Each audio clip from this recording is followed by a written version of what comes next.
Okay. Hello, everybody, and welcome back to Forever Conscious Research Channel. I hope you're doing well tonight. So, I have a very special guest with me. Oh, there he is. I have a very special guest with me tonight. It is our good friend Simon, aka Simulacra, from the chat and the Discord server. So this Simon is going to be the first person on this series that I'm going to be running called My Journey to Awakening. And we're basically going to go over Simon's journey. There's some questions I want to ask him, and then we're just going to shoot the shit and have a conversation together. Hopefully the audio is good. So before I introduce Simon and we get into it, I just want to double check that really quickly.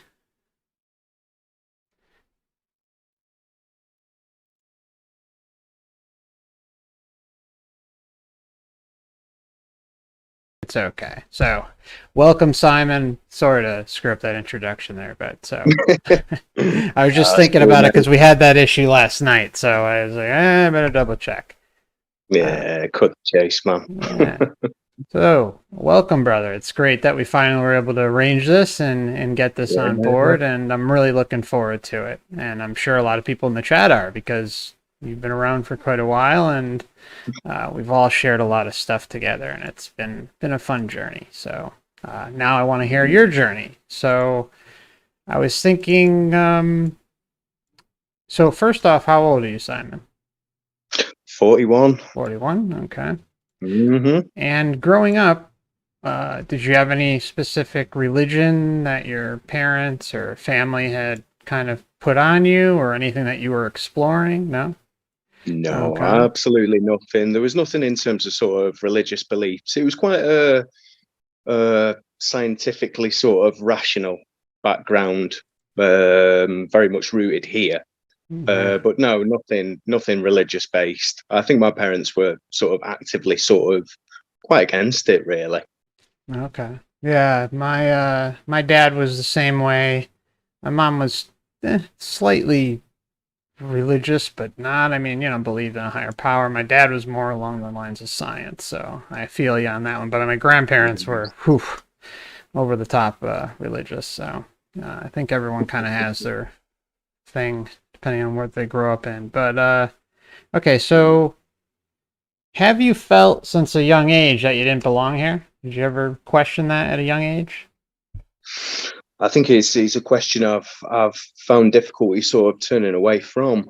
I think maybe after about 41 years, I've kind of found acceptance and sort of, I think I've made a place for myself here.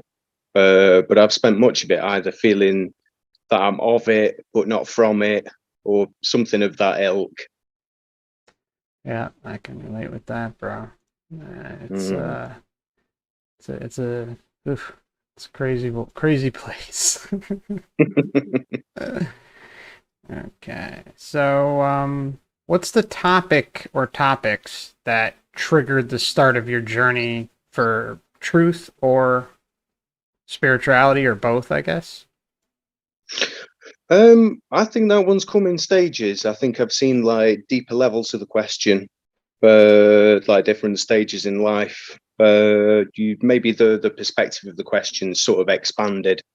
So I've always kind of seen this as some sort of strange like dream reality, um, that was in no way as solid or governed by like the scientific sort of rational laws that we described. But that one's kind of come in stages. I think pain can be a large part of that awakening, but I think there are some of us that are probably, I don't know, just so fundamentally unsettled with like the experience we're having that Yes. we can never quite settle on where exactly we are or what or who, etc.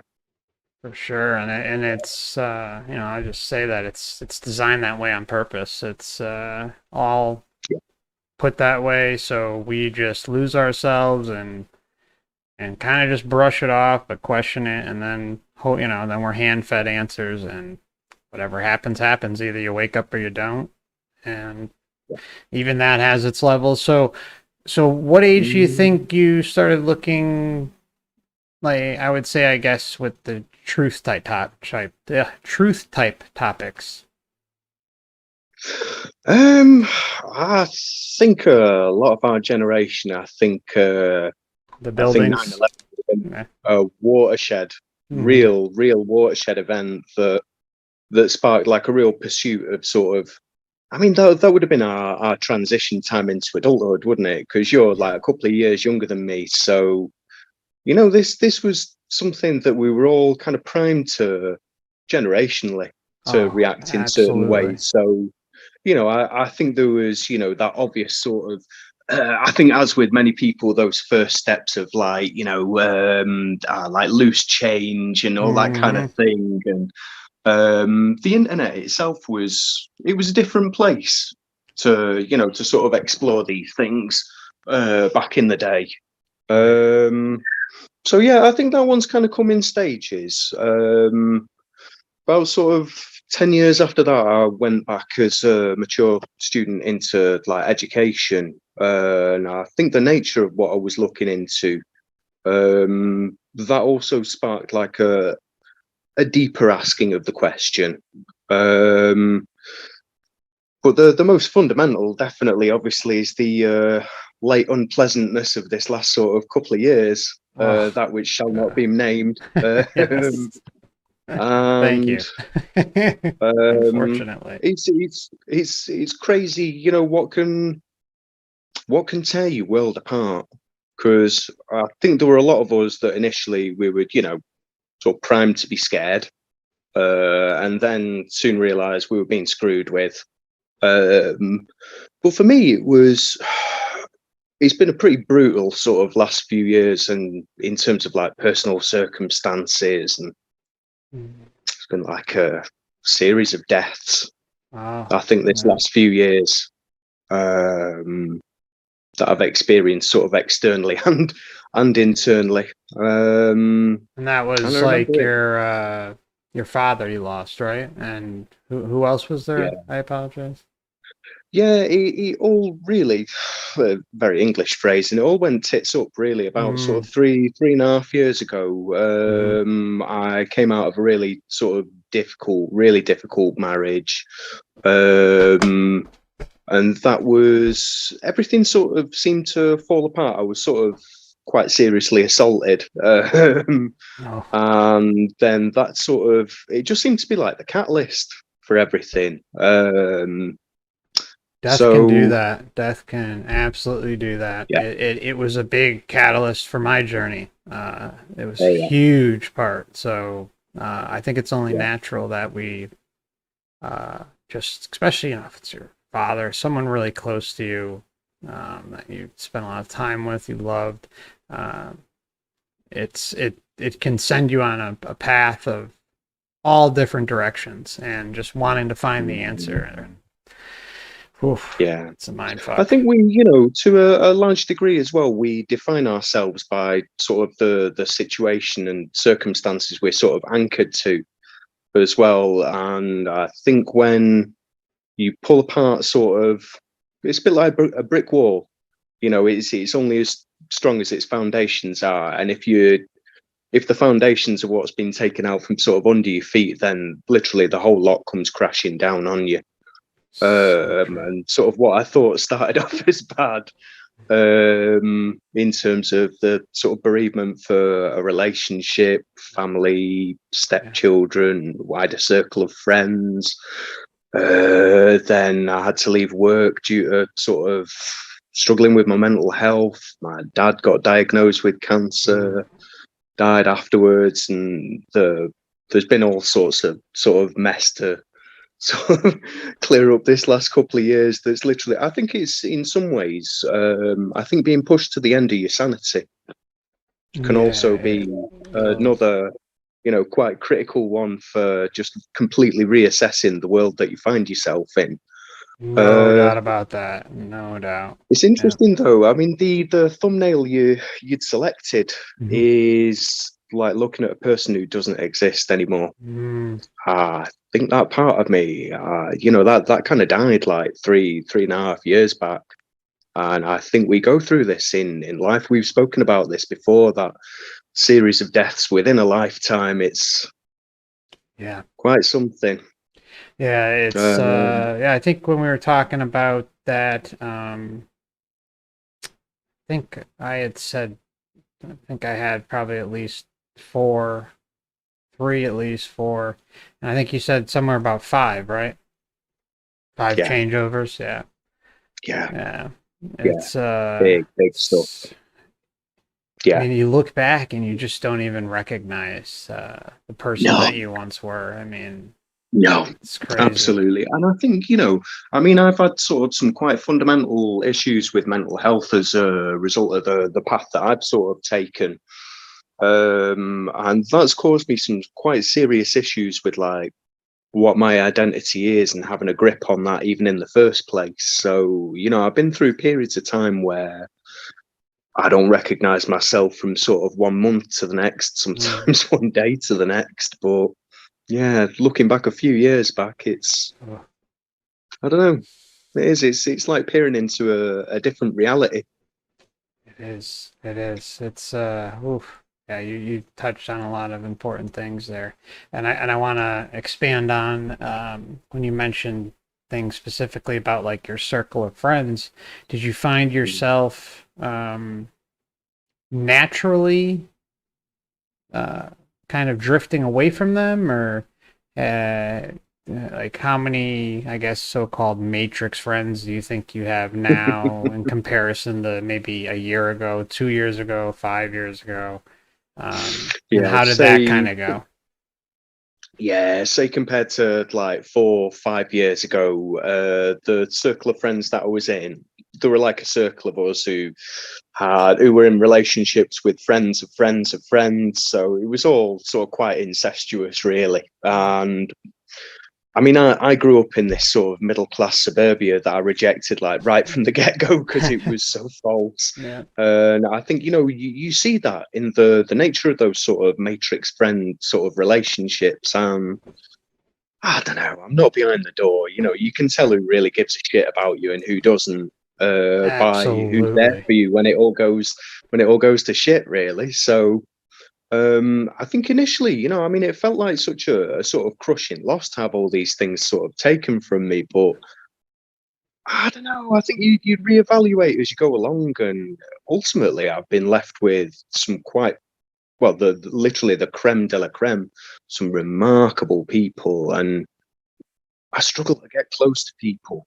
I Mm. struggle to really let them in, but the connections that I do make are they're profoundly strong ones. And I don't know, it's been crazy. There's been synchronicities that have with friends that have led me to other friends that I've made. And yeah, That's great. I'm blessed with the people that I do have around me. I've never needed sort of much or many people around me, but the quality of what I've got is outstanding.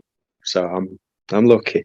That's good, bro. That's good. Mm. That's what counts, and you know you have that authenticity. I found when I kind of severed ties with, I mean, I've got, basically two Matrix friends, but one really strong one still. But my best friend since grammar school, elementary school, went to camp, did all sorts of things together. We're friends all through early adulthood. I called and I had a conversation with him one day, and he was just complete dick. And I'm just sitting there and I'm saying to myself, why am I maintaining this relationship? I just don't see the purpose. And I can say that I've never called him since. And it's been year and a half, maybe year and maybe almost 2 years, something like that. But Mm, yeah, it is what it yeah. is. It Well, was this a is it. personal decision, but Yeah, yeah. I think we've had to make those sort of value rational decisions as to how and and where particularly we're going to spend our time.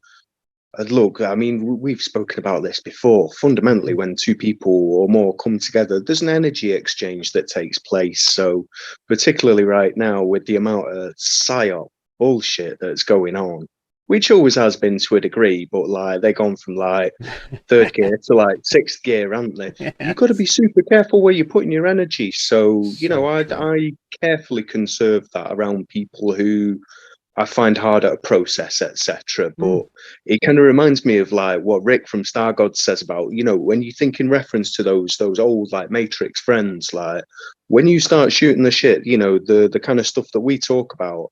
I remember having a conversation with one of my friends who I've known him 20 years. He's a great guy. But like I said, do you ever sit there and speculate on this, this world of probabilities and possibilities? Now, and whenever I sort of go too deep, he's meow meow. It's um, I don't know. I think you find it's like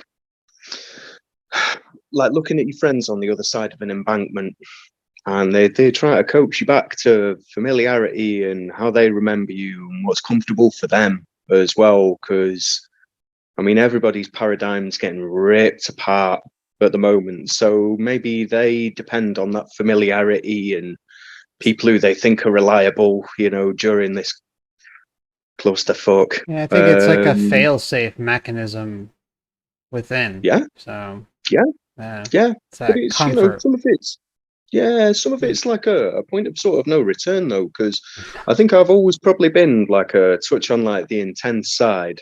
Um, and maybe way too deep for either my own good or like for other people to cope with. But I think the conclusion of this friend was like, that you've not spent enough time going out or mixing, and it's just that literally, I think I've spent that much time ripping everything apart and um, putting my stamp on what observation and what inference sort of teaches me about the experience that I'm having, rather than being spoon fed what to think or For sure. etc. For sure, man. It's just hard to go the distance and or even just basically censor yourself or not be able to talk about things that you want to be able to talk about with them. It's tough. Yeah, It's tough. yeah. It's knowing the time as well. Because I mean, there's the look. I mean, I really do struggle with my mental health, and there's times where I've arrived at like various conclusions, and I've gone to like either a loved one or a friend and said like, "Fuck," Mm. are we in purgatory? And the look like that you get like from your mother or like your closest friends for saying that, they're like, would you like another coffee or something of that ilk? Distraction does not compute, but Yeah, is what it is.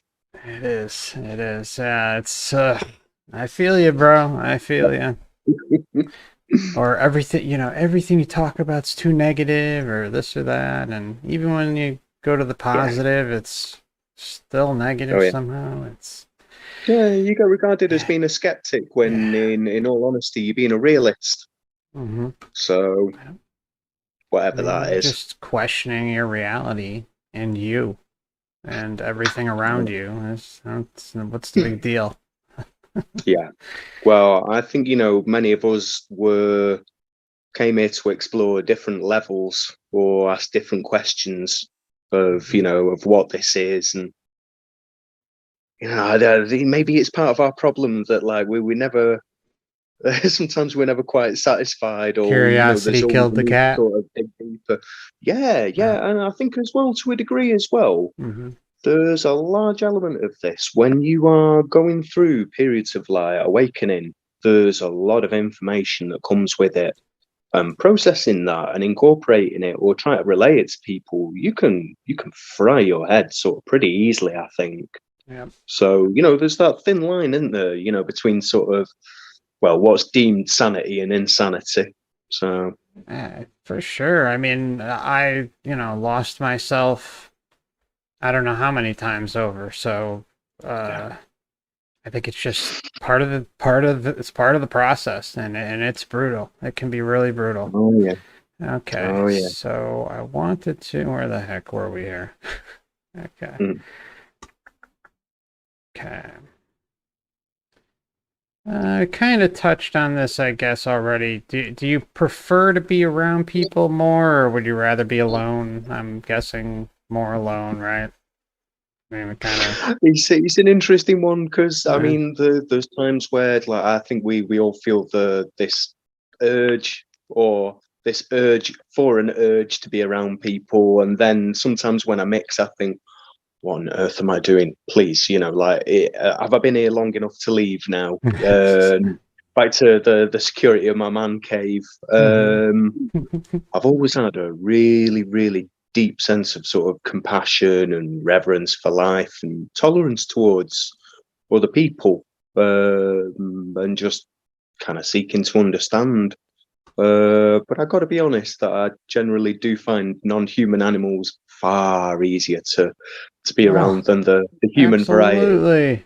Absolutely. So I'm fortunate I have a little four-legged friend I live with who That's I think, to be honest, I think a cat's the only person that I could live with. that's great, man. I'm glad you got a cat. Yeah, I got a dog. I love being around pets. They don't let you Mm, down. They don't let oh you no, down, and oh no, you have a good time. You don't have to. yeah. You don't have to hear yapping so much. No, no. Well, I mean, Well, you I'll do, sort of come but back to it. I'll come back to it later on. But I've, some interesting theories as to how she came to me because it was a sort of strange sort of set of events. So yeah, we can I don't touch know. on that. I'd love to hear that. Yeah, Yeah, yeah. let's hear it. Well, it's before she's just turned up now. She's just Of prowling around for course, food, of prowling course, around for food, despite having like a variety of like heaven knows how many different types of food to choose from. It's never quite enough, is it? of course. Um, yeah, I went through a really, really rough sort of couple of years after separation, marital separation, and then sort of the interim period between then and getting my own flat, settling in here in my own space, rattling around with my own thoughts, and sort of getting back into work afterwards. I think I just ran from the sheer level of trauma that I was trying to process, and it just seemed to be progressively getting worse and worse in waves. And I was dying on my ass, Mm. and a few friends have been saying to me, well, look, why don't you look to get like a dog or a cat? And I love cats. I've always had a thing for cats, anyhow. And I had sort of pictured in my head exactly what arrived on my doorstep. Wow, It's really, really freaky. wow. I've been saying to friends for a few weeks, or months, time's coming soon. I'll probably end up going looking around shelters, etc. And I'd been away on a holiday with work, and I think I'd spent the majority of the last sort of 7, 8, 9 months. I've got a lot of love to give, and I enjoy doing things to help people. And the job I was doing, working with adults with learning difficulties, they're amazing people. Mm. They truly are. They're a real blessing every day. You don't do that job for the pay, most No, no, certainly. it But comes from the heart, man. oh Comes yeah, from the yeah. heart. Well, I'd been away on this work holiday, and I came back, after sort of 8-day breakaway, just feeling absolutely baked. And I'd sort of I'd gotten up the following morning and decided to go for a herbal cigarette first thing in the morning, and open the back door, and this beautiful cat is at the back door and just lets herself in like she'd known me She forever. owns And the place. oh, literally, yeah, she claimed the sofa within probably about 2 minutes. And I'm a sucker for cats anyhow, so she was coming in. But it turned out the lady who owned her one of my neighbours adjacent to me around the back of my flat. I'd looked after her grandson, I think about 20 years sort of prior. He was one of Wow. the favourite kids I'd looked after, Mm. and she not long moved into this flat. And the day before I got back off this holiday, she'd brought the cat over for the first time. It had been at her daughter's, and she said, she brought it here, brought Dottie, me cat here, and opened the door, and she basically just bolted and went right to my back door and stayed there for hours. Oh, that's Um, great. and yeah, she just became like a sort of visitor over like the following few months, until this neighbor told me that she was going to have to move. And initially she planned on sort of taking her with her, but in the end said, look, you two are like Oh, inseparable, so that's like, awesome. would you like to keep her? And I'm not sure anybody's done anything as kind for me. Mm. I'm grateful, I've some wonderful people around me, but honestly, I do not know where I would be without that little fur ball. I mean, Mm. I'm sort of looking over left at like where her bed is, and no matter how dark the dark night of the soul is, and that's something I feel like I've been living on repeat. Mhm. Um, she brings a smile to my Yeah, face. and she's always Um, there. That's great. yeah.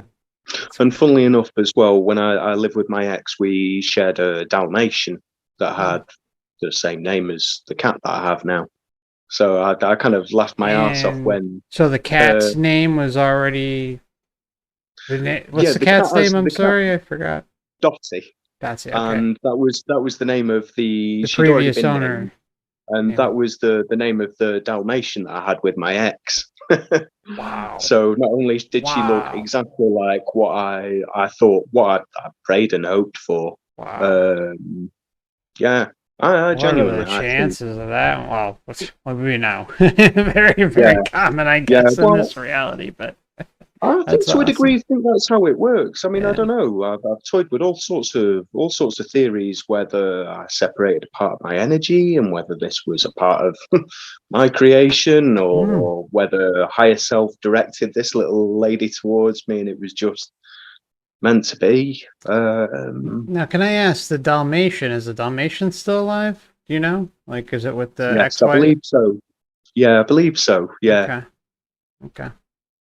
yeah, Very interesting. That's whew, I'm happy for you, man. That's great. yeah, I'm really happy yeah. for you. She's yeah, big security thing for me. Not like a security blanket, but I think in terms of anchors that sort of keep you here, because Hmm.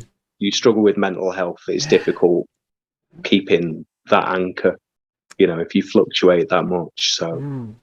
Yeah, it's my dog Sadie came into my life when shortly, I mean, I had had a pit bull for that lived till 18 years old, and I said I'm never gonna get a dog again, never, never, never. And so I waited a couple years, and then my dad got diagnosed with a terminal illness.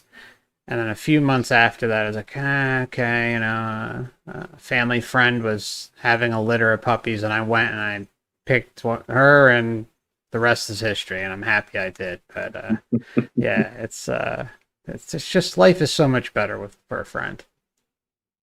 oh yeah, yeah, So, undoubtedly. hmm. Okay, we did that one. Okay, I know this is kind of a loaded question.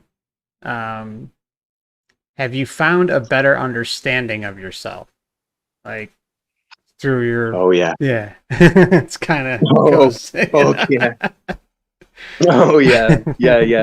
There's so many deeper levels of questions Hmm. to ask Hmm. about that, because this is something, me and Night Sky have sort of discussed sort of at length, and I think I brought about with you as well, that we aren't just the one person.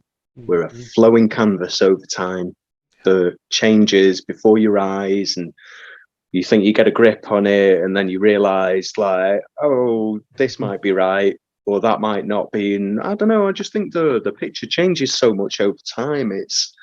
Um, it's difficult to get a grip on yourself, really. Yeah. And we discussed the other week as well that about living a number of lives within lives, and I don't know. I mean, how would you even know the That's reality that you wake up to in the morning is the same reality same you from fell asleep yesterday. to the night Yeah. before? Because I'm becoming more and more sort of convinced that there's probably a number of stages, Hmm. all like live simulations that they could literally just use to amend and edit and freeze all motor functions. Yeah. Yeah. We were Switch out talking the about that. furniture. I'm sorry. Go ahead. No, no, no. Just saying, like somewhere between that and Dark City, and I mean, rearrange the furniture. uh, so crazy, dude. Yeah, we were talking. I think you and I were talking about this a couple weeks ago on a call. Like Mm, how they can possibly introduce different layers of the simulation and choke points and smooth them into one another and in and out of one another without even us having any goddamn clue as to what the hell's going seamless. on that it even happened. Yep, Uh, and we're providing them with all the Microsoft error reports that they need. You know what I mean? Would you like to send an error report? Oh, Fucking hard, Christ. yeah.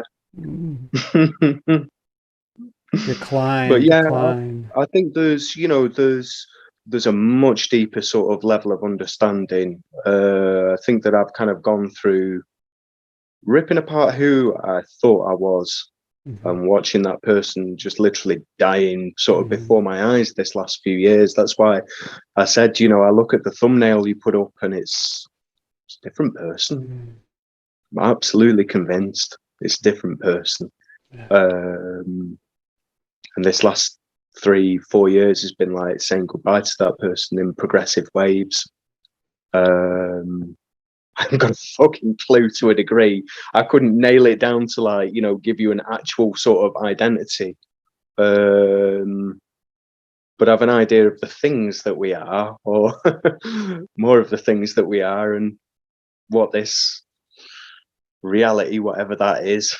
So yeah, there's a number of levels of truth, I suppose. If you're gonna look at it, there's like the real world sort of truth, of like, say, I don't know, going to therapy and finding out how your brain operates supposedly on a certain level, how other people's do, how you maybe integrate it into this shitty matrix, etc. But it says nothing of, the level of thought hijack, be that spiritual entities or technologized sort of weapons that are used against us.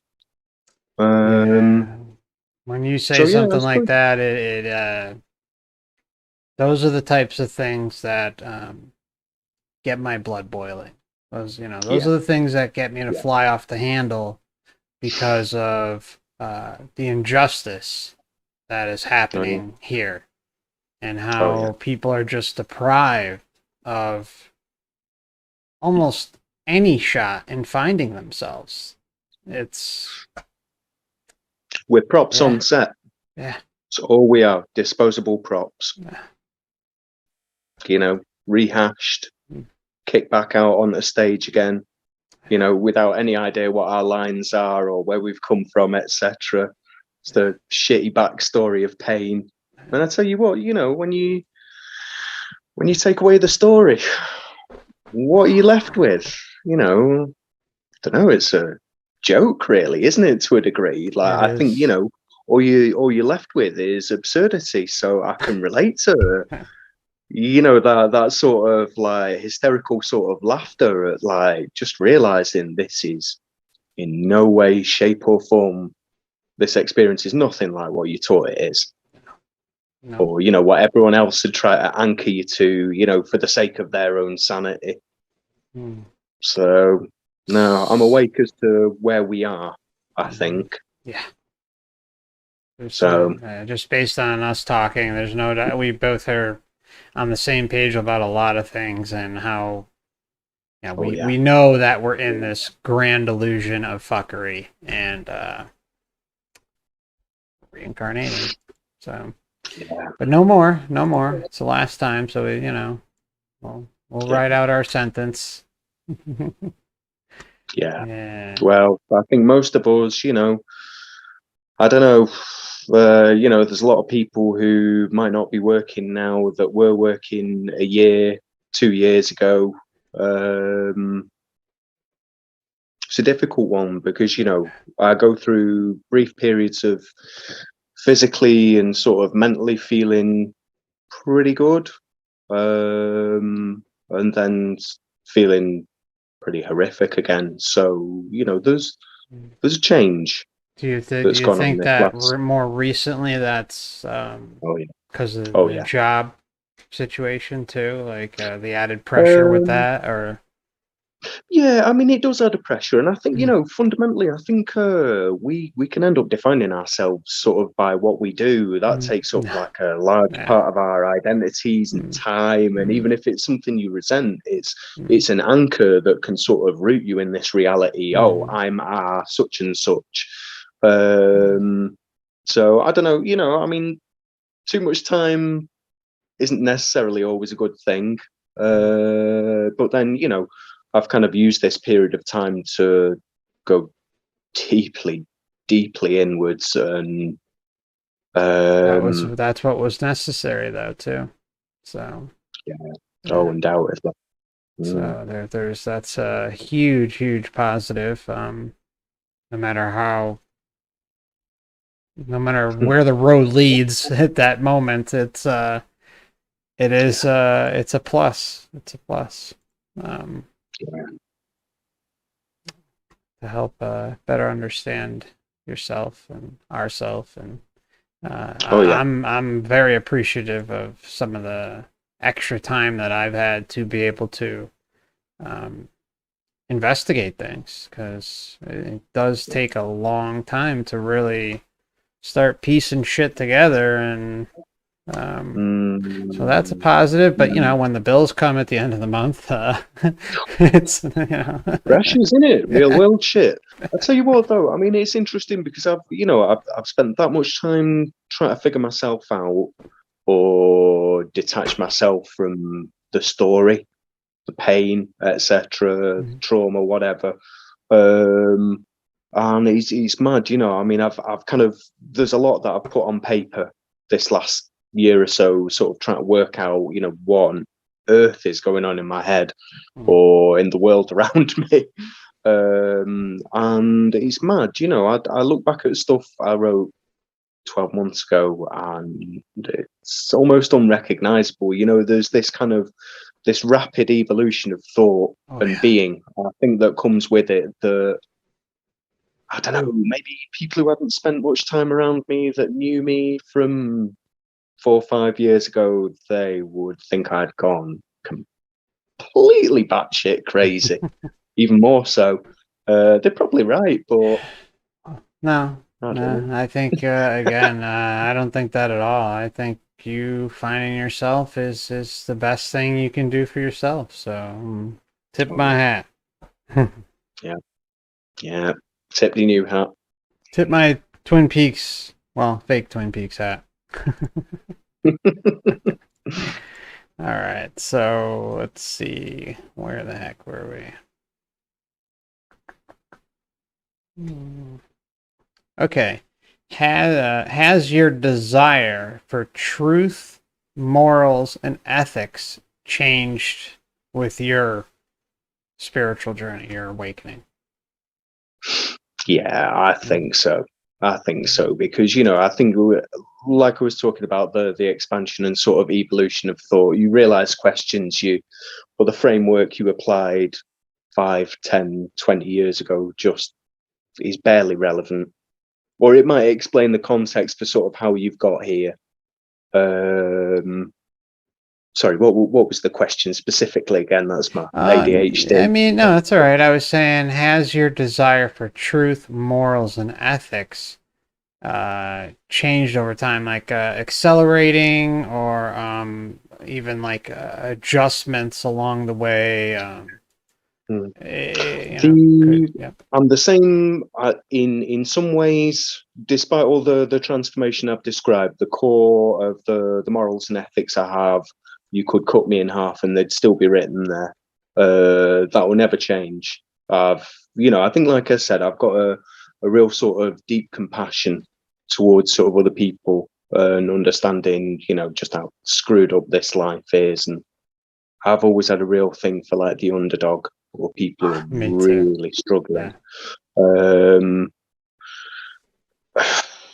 Thinking of like having gone back to university as a mature student, I studied sociology, which is largely an outdated sort of concept given how fluid society is changing now and how rapidly changing. So it's difficult to analyze any real trends because this is just going into light speed. And I did it combined honors with philosophy, which Western philosophy is just contentious, Mm-hmm. snobbily written bullshit Yeah. by It's a people who joke. wish to remain exclusive and wish to be rich and have power over others. So I found that very, very hard to relate to. But if you assess things like ethics, they're just literally referential coded sort of frameworks for people to live by en masse, and like a best fit True. solution.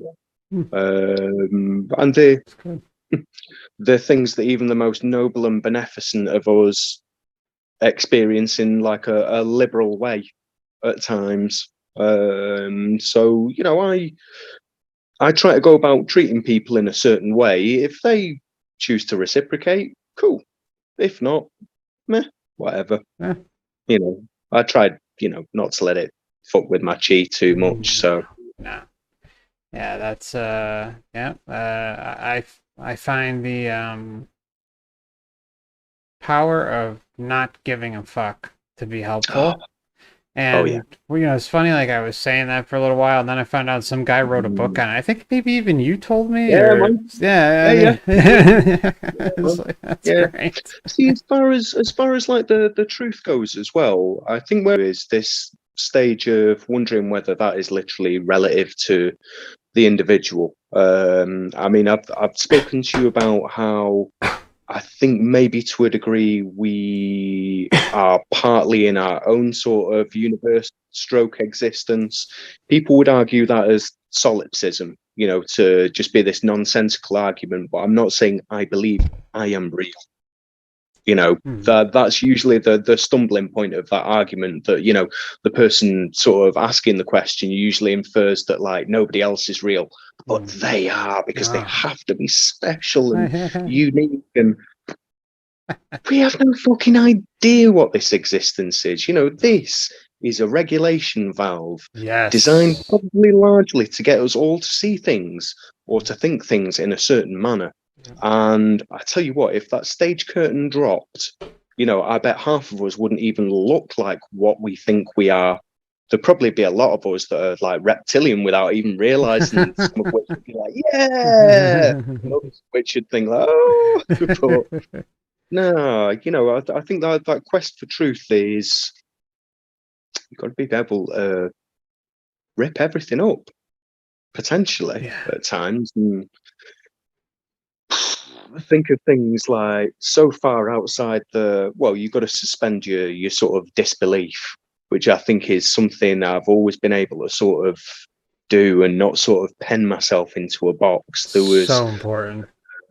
a Yeah. quote in Life of Pi. I can't remember it specifically, but there's this scene where Pi sits down with his father, and his father's speaking about like religious beliefs and saying to Pi, you can't have more than one religious belief. Like, to believe like lots of different things is to believe nothing. And I think the angle that he was coming at is a straitjacket. That's where you end up Yeah. logically sort of tying yourself in knots with, like, at some stage where there is a form of reasoning you might not be able to escape. So I prefer not to pen myself in. I For allow sure. for many possibilities. Yeah, bro, that's so important. Being open to anything and everything is, in my opinion, the only path that opens the doors. And I think if one is rooted in, your sovereign path and a truth path, and it will reward you in time with a shit ton of roadblocks along the way, and then being Yeah. honest with yourself when you reach a point where you just can say, I don't know. Or, I Mm. learned this, and I used to believe this, but now I've learned this, and that it changed that. So now I'm kind of here, but because that change happened, where the hell does it leave this new thought? I Oh, mean, absolutely. yeah. Absolutely. There's a fascinating line in that CIA declassified document, Which one? The Monroe relation with Monroe. Gateway? Yeah, yeah, Okay. yeah, yeah. Yeah. And the quote that just pricked my ears up sort of right away was Niels Bohr. Uh, you're not thinking, you're merely being rational. Mm-hmm. And I think that's where, I don't know. I mean, people look at you like you've grown two heads or you've taken leave of your senses to take leave from rationality.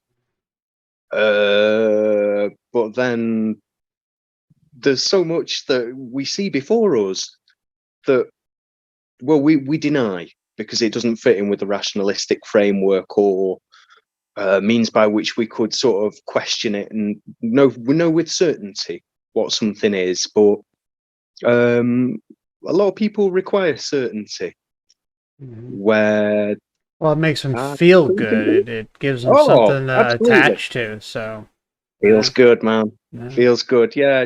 There's no certainty. Mm-hmm. Nobody coming to save you. No knight Nope. in white armor. You literally are your own rescue Yeah. service. Yeah. So, when I think back to sort of 10 years ago when I went back to university as a mature student, I was literally just at the start of this degree course, heavily steeped in sort of rationalism. And somebody passed me a copy of The Cosmic Serpent, Oh, nice. which Oh, that's literally right. just Yeah, you went, told me this. Yeah. Okay. oh, Sorry. yeah, Yeah. literally Yeah. in terms of trying to explain this in like a rational sort of scientific framework. You might as well rip it all up and sort of throw it out the window. And I just found it. He was like banging my head against the wall. Just this insistence, that the world is X, Y, Z. Mm, When I don't know, it's a shoehorn, and mm, I think the majority of sort of academia just teaches you to think inside a box. And my favorite tutor whilst I was there was one who was leaving because he knew academia was just bullshit. And he really inspired sort of a lot of the things I've been interested in and sort of been paying attention to over the last decade of the Internet of Things and hyper reality and this incorporation of technology into us. Embodiment is the word that I've been searching for ages, and how technology becomes sort of embodied is fascinating. So it was a great experience. I went there not with leaving with any particular job in mind. I just wanted the learning experience, but I think the final vestiges of like that scientific rationality, I think there was just so much. It was like a waterfall that just broke the dam, probably around about last Christmas, and I had this bizarre experience after. There's a guy on YouTube, Exerbia, and there's this tale. He's a phenomenal storyteller. Really is. This guy's imagination is insane. And he produced this video called "And Then We'll Be All Right," mm. and it's a tale of loss I like and the how we name. come to terms with it, and the anger that we feel, and the deep hurt and hatred, and how we angrily sort of turn on the world. And Sorry. I just found myself just on the floor in snot bubbles, just Mm, scriking my head off, and had this deep, deep connection where I felt like I got like a vision in my mind's eye of being surrounded by loved ones I'd lost, and Wow. Wow. uh, That's it that's was intense. intense, man. Oh Yeah. yeah, yeah, seriously, like picking myself up from that and trying to piece together and make sense of it. It was just point of no return, mate. So do And you just quickly do you think that were those loved ones within this lifetime, or do you feel there was a crossover between past no, lifetimes too? loved ones within this Okay. lifetime. Particularly my mum's mum, my mum's dad, who was my hero, my absolute hero, and my dad, and his mum. And I felt there was just this flash, as if I was talking to somebody the other side of a veil that I couldn't see, physically.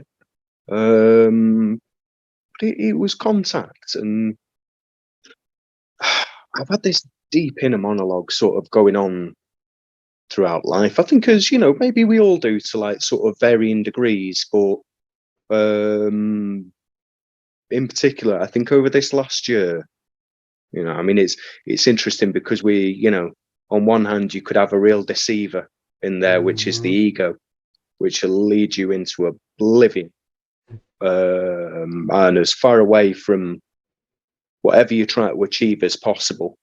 All in the sake of seeking some glory or some comfort, which doesn't exist or is relative, um, to what I think is a deep monologue that goes on between me and possibly my higher self. Um, Very likely. I Awakening, mean, yeah, totally probable or likely. yeah, Yeah. yeah. I mean, awakening comes in stages. Um, but I've always felt like I've had this deep monologue that goes on. I smoke a bit of pot, and I find I came across that when I was like 17, when things were Mhm. really bad, and I'm not gonna lie, it's been a crutch which has probably caused as many problems as it's solved. But I think there are elements of these things that can be teachers to us. Mhm. You just have to be careful that your relationship with said thing doesn't become abusive. Yeah. The problem I've had with that, I think, in the sense is that I've spent so much time feeling so immensely sort of traumatized and unable to get a grip on it that, yeah, I have struggled with that. But I started microdosing psilocybin recently, and I found there is a similarity to a degree in that connection with a teacher, with the spirit of whatever it is, or the essence of whatever it is that you're ingesting, that is in some way sort of changing your bodily function. But I'll be honest with you, there's times where I'm really, really stoned at the back door, where it's literally it feels like a stream of information passing into me, which um, is like a conversation, feels like, but where you'll sit there and think, oh my God, where you feel like you've had such a deep level of insight into an aspect of sort of either how we process or how this shebang works. Mm. So, I'm not saying I'm a know it all or I have the answer to this or that, because I don't, but I do feel a very deep connection with something. And there was an experience I had um, last summer where I was out in the back garden on the sun lounger. I think I told you about this, just looking up at the stars, just having a little cigarette, and I'd I'd focused my intention up on the night sky and said, I would like to make peaceful contact with a higher form of intelligence. And my little cat nibbled me on the elbow, and I thought, "Hmm," you know, she's the brains of the operation here, definitely. But yeah, I think there's, I don't know. I'm not sure whether it's some form of akasha to a degree, that when we are, I think it must revolve around theta state, Mm. because we were speaking about this now. From early childhood, you spend those first 7 years in that theta state of awe and wonder, like a sponge, soaking everything in. And I think I've remained in that state since being a kid. You obviously you have to adjust yourself and play ball to fit in the adult world, etc., etc. But I've always experienced this deep state of like awe and wonder at like uh, the beauty of what this is. But on the other hand, I'm aware of what else it is. On the other hand, as well. Um,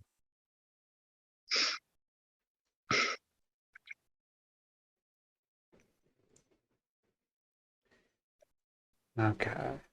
It's wait, did I? There we go. Sorry about that, Simon. There's some questions that I think want to be asked, and I kind of got lost there for a minute. I'm sorry. that's all right, mate. I'd rather just be honest with you. Oh, seriously. No, that's the best way. That's the best way. Literally, you're talking to somebody who has the attention span of a gnat. Yeah. I got diagnosed with I Yeah. got diagnosed with ADHD, I think about 3 months back, and this literally, it just explained. If you think of people like vinyl records, you've 33s, 45s, and you've got 78s, and I have been a fast playing 78 RPM record, literally right from the moment I was pressed. And I think I came here to live a shorter life than would normally be. I've always had that instinct. It's funny you I mentioned think that. I I came here. felt the same way, man. Same thing. I think I came here to observe something, not necessarily to serve a purpose. Oh, That's the you're understanding I'm serving a coming to. purpose, brother. Trust me. You're a good guy, and I Yeah, love having conversations with you, bro. So you're serving a purpose right now. You're talking with a bunch of good people and getting yeah, your journey out there. So yeah, man. yeah. Well, it's been a big part of, sort of what's kind of kept me here to a degree. I think finding your community over this last year. Oh, mate, around about the time I found your channel, I was in such a raw place.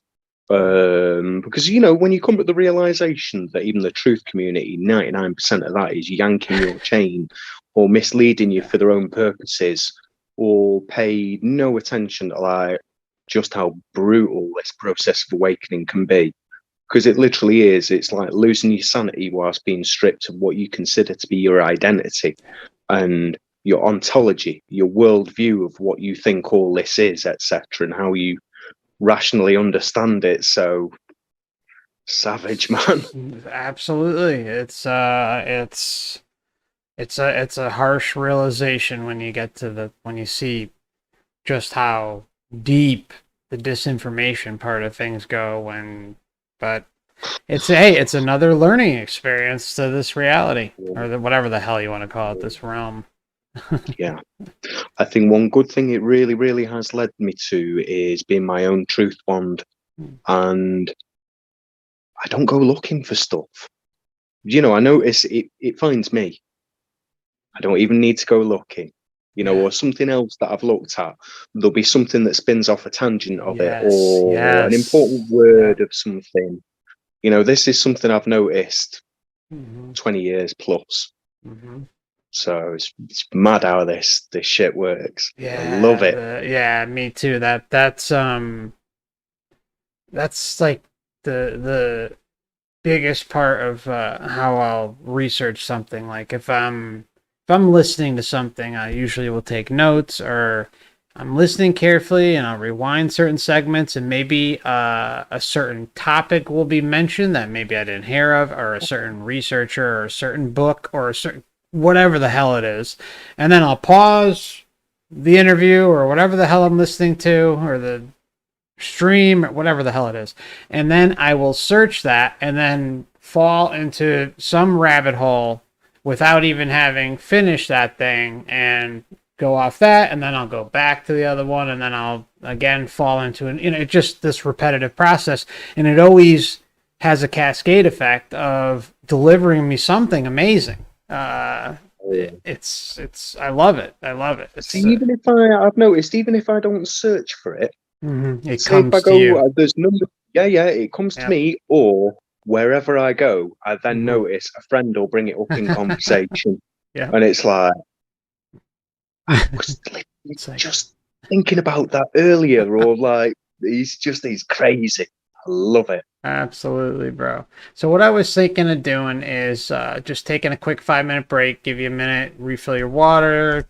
You got to use the restroom, whatever you got to do. So everyone in the chat, hang in there. If you guys have any questions, we're still going to go through some with Simon, but I am totally open, and Simon is as well, to answering any questions. We'll also go through some of the comments too. So just at me with the question or the comment, and if I do miss any, if someone's keeping an eye out there, that would be great. And just let me know. The small surcharge of 15 Great British pounds per answer, payable by PayPal to. Oh god! No questions, bro. All right, my friends, we're gonna take just about a 5-minute break. There'll be a countdown ticker, so hang in there, and we'll see you in a minute. Thank you very much.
Okay, we are back. Thank you for your patience, everybody. Much appreciated.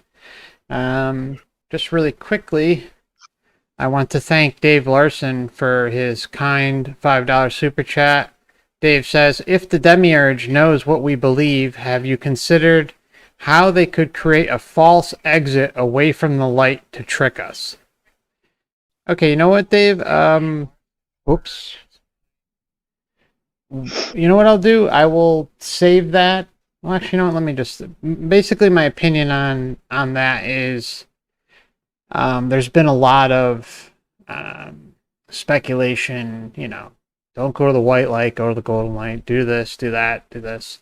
I think everything resides within you, and that you can, in short, teleport your ass out of here and create your own reality, so you don't have to be worrying about going to the net, going to the golden light, or doing anything, or going anywhere that isn't in your through your desire, through your intention. And that's my opinion on it.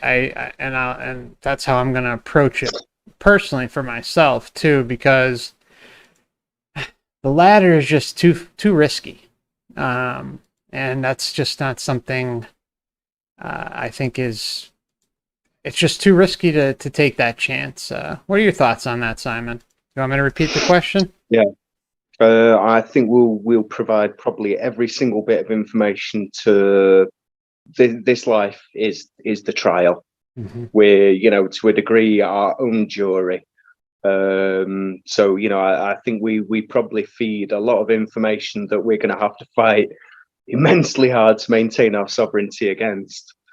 So, yeah, we live in a twilight world. No friends at dusk. Yeah. Yeah. All right. It looks like the chat is coming up. Okay, cool.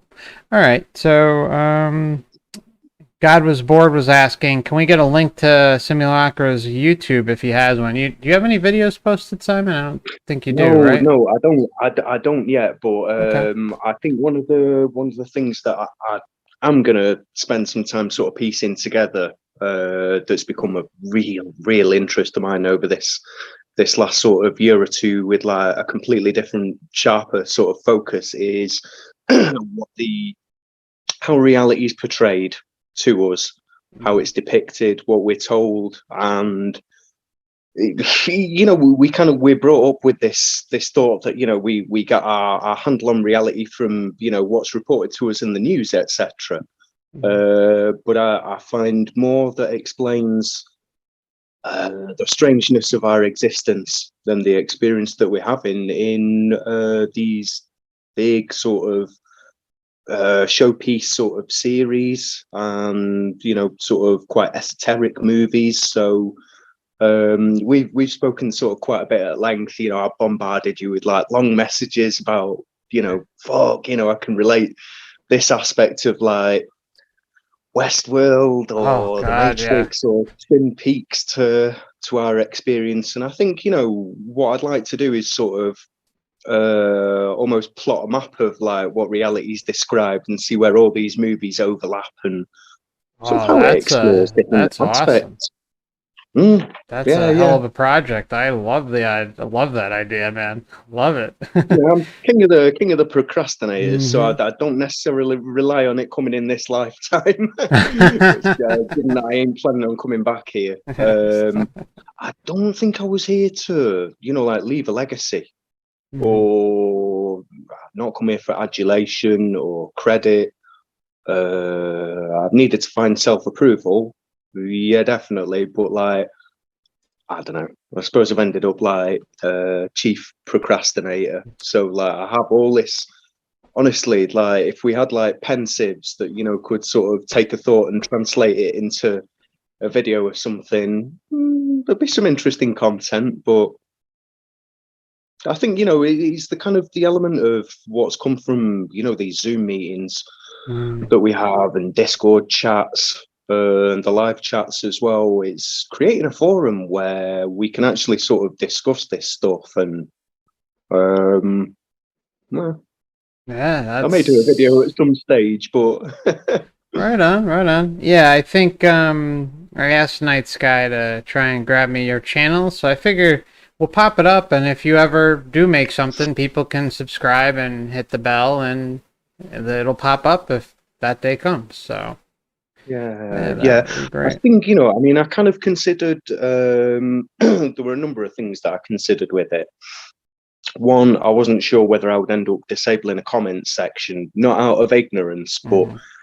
I find there's only so much interaction that I can cope with. I think that's also one of the reasons why I'm not like the world's biggest mixer, and I'm kind of one of these extroverted introverts in the right company, but incredibly shy and sort of, you know, go inwards when I don't sort of feel comfortable. So I'd consider disabling comments Hmm. because uh, I sometimes struggle.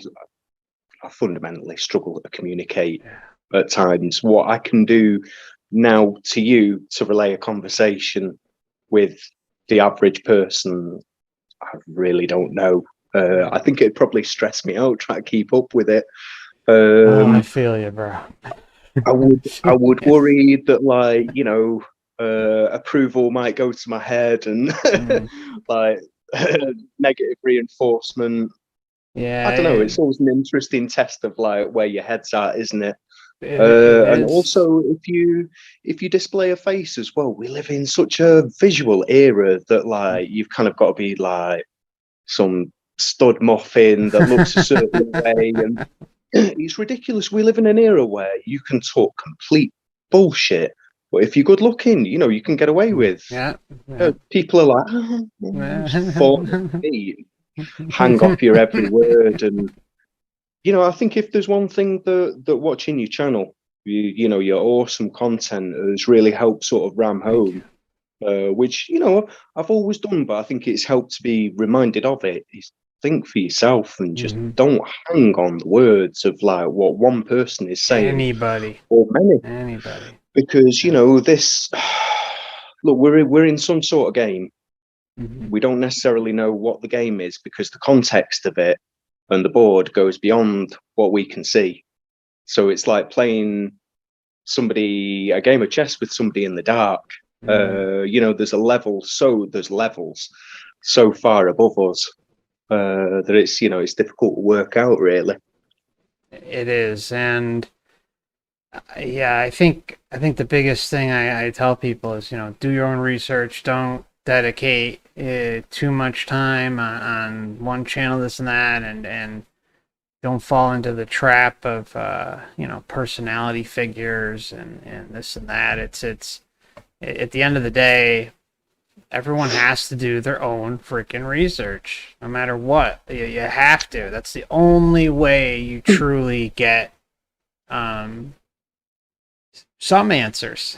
I Yeah, mean, absolutely. and And this is verify it, you some know, around things. the time I found your channel. I mean, I've described like the channels that I was watching before, and I don't think there's no really any point sort of mentioning names because people have kind of got to come to their own conclusions, haven't they? Really, I suppose. But I just got myself to a stage where you feel that inundated with disinformation. Um, we all start at that basic sort of level of, you know, exploration with your Gaia, with your Graham Hancock, and that kind Yes, of thing. yes. I Yeah. always knew David Wilcock was a fucking Oh, shill, me too. Yeah. a proper Yeah. piece of shit. But Hmm. when you explore it sort of deeper, there are people that you find on the journey that will say some very interesting things. But as we've said, it's, you know, it's that kind of 90% truth, 10% really, really harmful sort of disinformation that you've got to have your bullshit detector on like red alert, Oh, and at all it's just mine. I times. think mine's just kicked into another gear this last year or two. Hmm. Fortunately, with, you know, that which shall not be named. Yep, yep. Yeah, I've in my journey, it's always been. I look back at almost every year that I've gone through, and it's like okay, I was listening to all these people, and now everything's red flags, and I can't believe I was Yeah. stuck on this specific one for so long, and it just every year it gets a little more fine tuned, a little more fine tuned, a little more fine tuned until you kind of reach a point where it's like you look at it and you say, "Fuck, man, the whole thing's just saturated with it." I know, man, but look at, Uh, the context of this last 20, 30 years, just this different stage, man. Different stage. it's What kind of applied, 20, 30 years ago, there's like minuscule percentage of that, that's probably relevant to large scale. So, true, true. we've watched the picture sort of morph before us, really. Mhm. Yeah, and we're lucky to live in a time where, well, lucky and unlucky, but lucky that we have so much access to hordes upon hordes of information, where Mm. we can come and make, you know, rational arguments for certain things with evidence behind them and feel somewhat Yeah. comfortable about it. And there's obviously things that we'll never ever know the answer to, and it's impossible Oh, to no, have all the no, no. answers. But it's we're lucky in that aspect. We do have to be thankful for that. So Oh, yeah. I count my blessings, I guess. The last things. Yeah, Yeah, yeah. No, it's blessings. interesting though, because like whether it's a case now, we discussed dead internet theory the other Oh week, yeah. and how it's very interesting how all these theories land. Because I Oh yeah. remember catching the start of simulation theory and saying to my Hmm. partner at the time, do you realize we could be living in a simulation? And I mean, the Matrix had been out, what, 12, 13, 14 years by that stage. And she's looked at me like I've got two heads. And, I've noticed that sort of filter through. That was around about the time I went to university. And obviously, within AI and simulation theory, etc., there are a number of sort of key players from your Nick Boströms Hmm. to your Ray Kurzweils, etc., to, or others that I came across, rather, like a gentleman called Hugo de Garis, who postulated the potential sort of giga death that could Yeah. come from this impending sort of AI sort of revolution. But it's like 2001, the monolith is the screen Yeah. through which we evolve. And I look at what I've got in my hand and what most of us are probably watching stuff like this on. And, Absolutely. it's funny because you look back to stuff that was drummed into your psyche as fantasy as a kid, magic mirrors.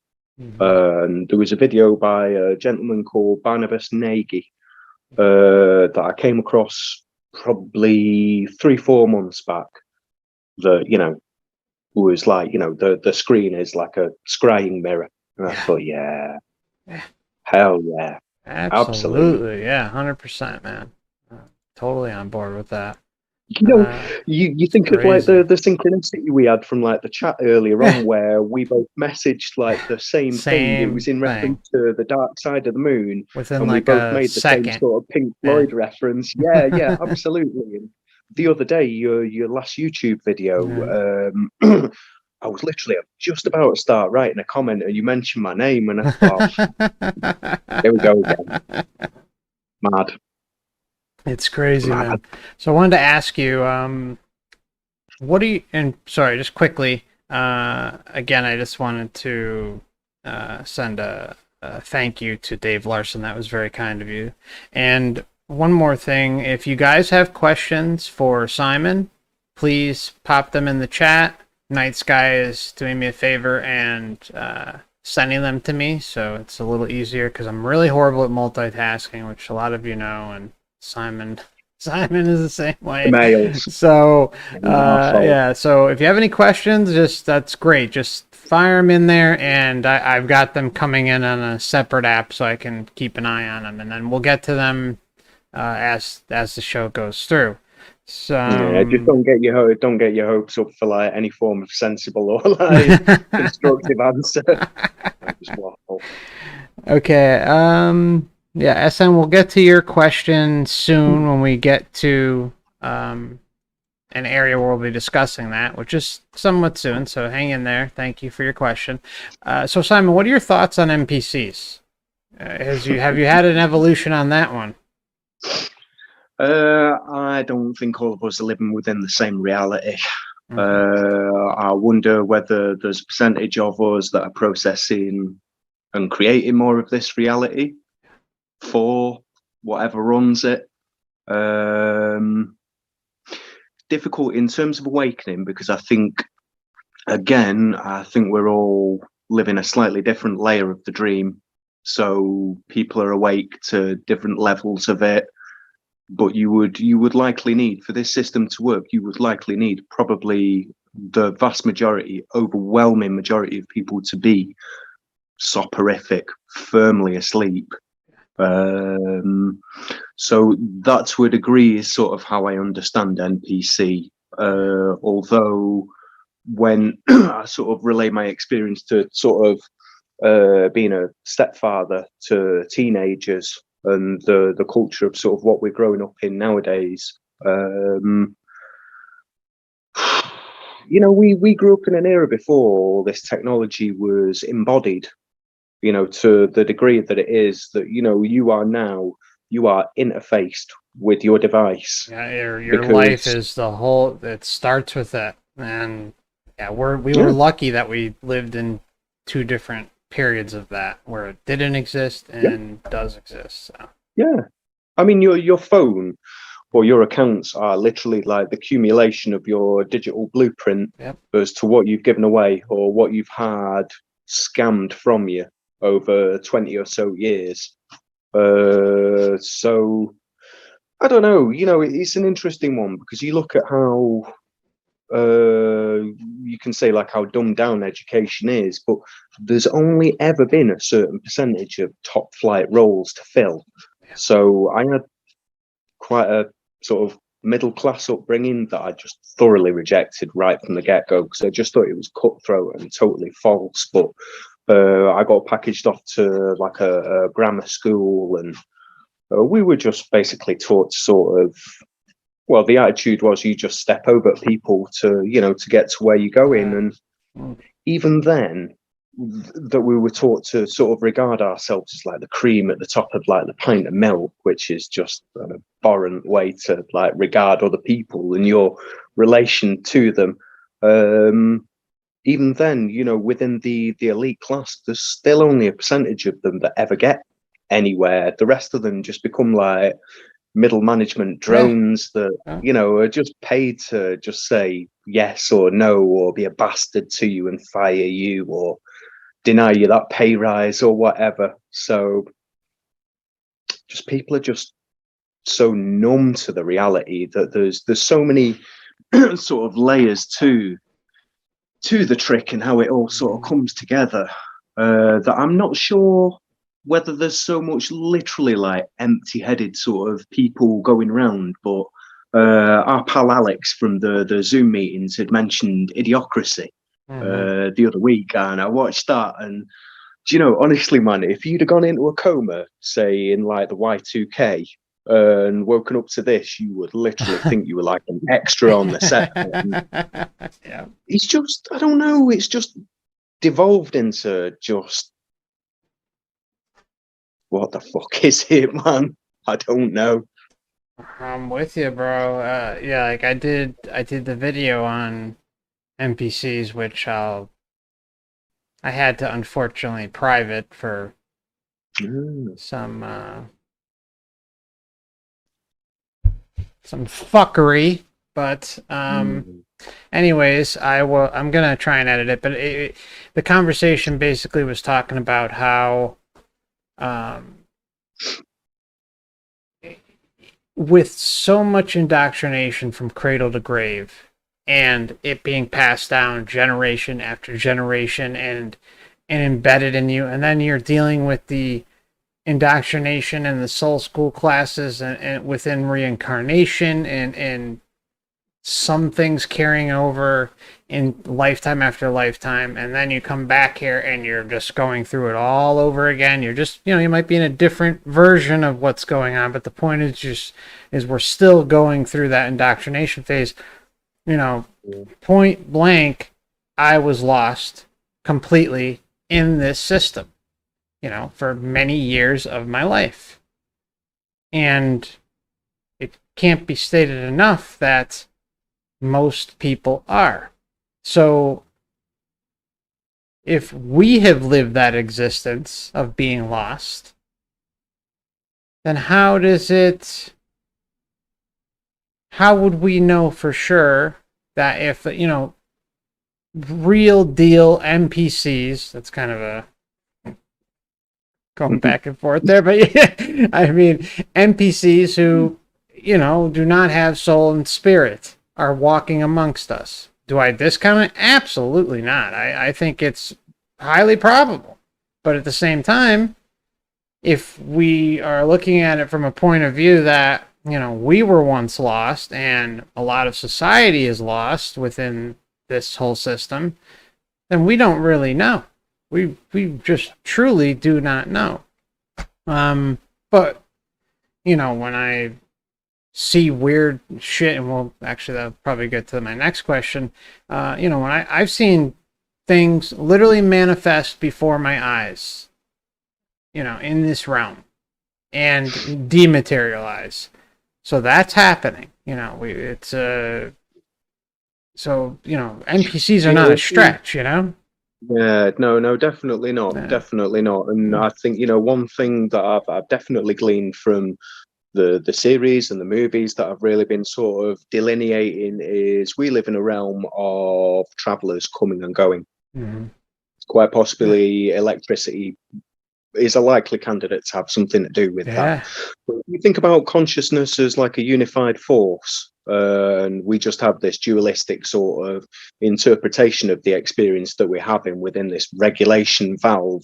Then if it's a unified force, we are playing the role that it actually wants of us, because we might have this feeling of sort of sovereignty of thought and spirit, when this is something, without meaning to sound sort of concerning, which I think, in fairness, anybody who's watching this is at a place where, they've not come to have things sugar coated, have they? We're here to sort of speculate or explore possibilities. And I think one thought that has really followed me throughout life is, and definitely more so over recent times, is what percentage of our thoughts are our own.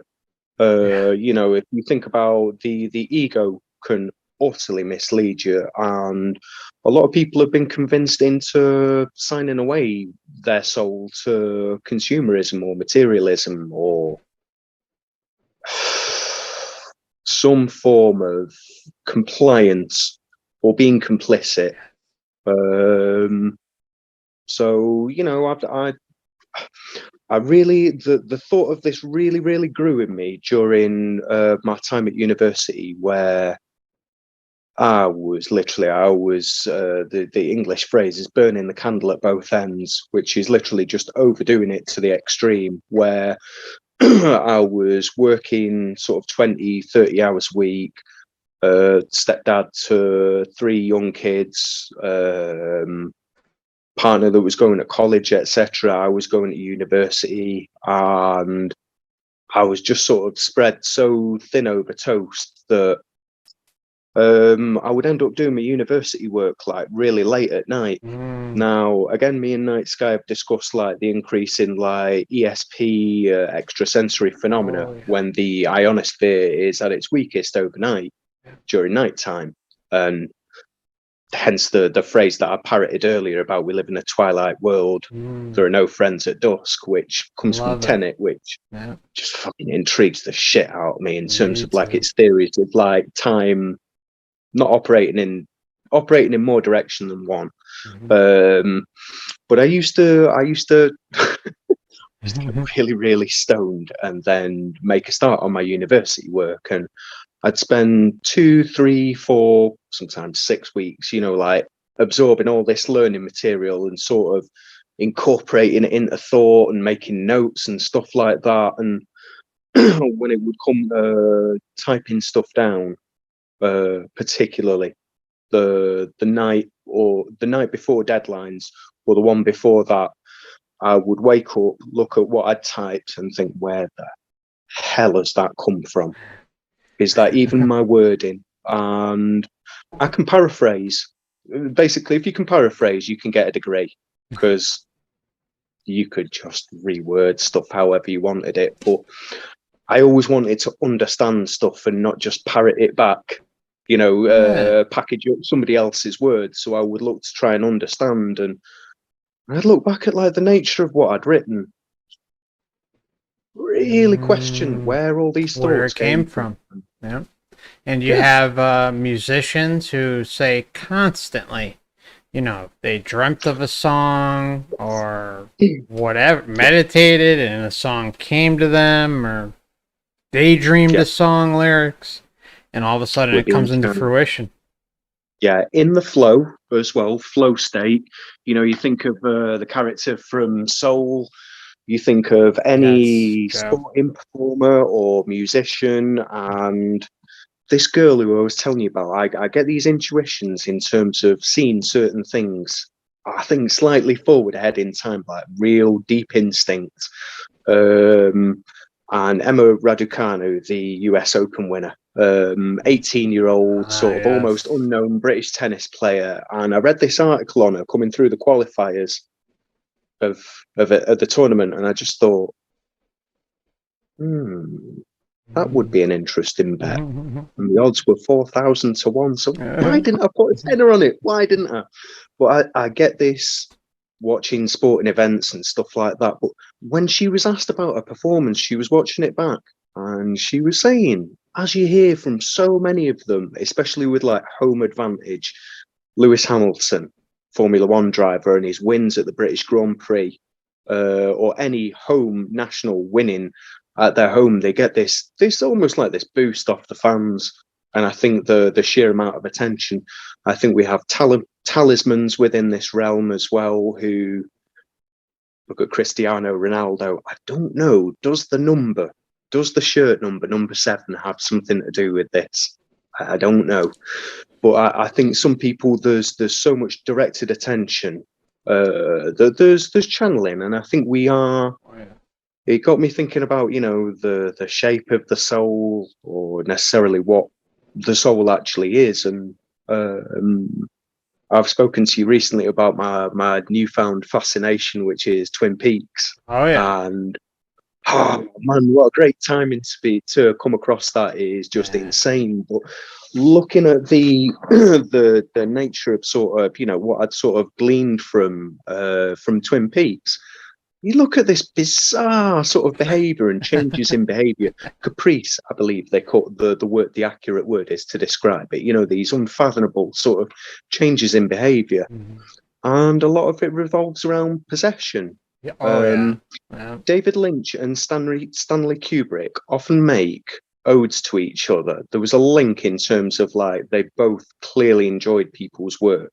Now, if you look at the Abyss scene from 2001: A Space Odyssey, where Bowman is drifting through the abyss having this insane fucking trip, which, considering that was made in 1968, is insane, but also explains how easily like a moon landing could have been staged potentially.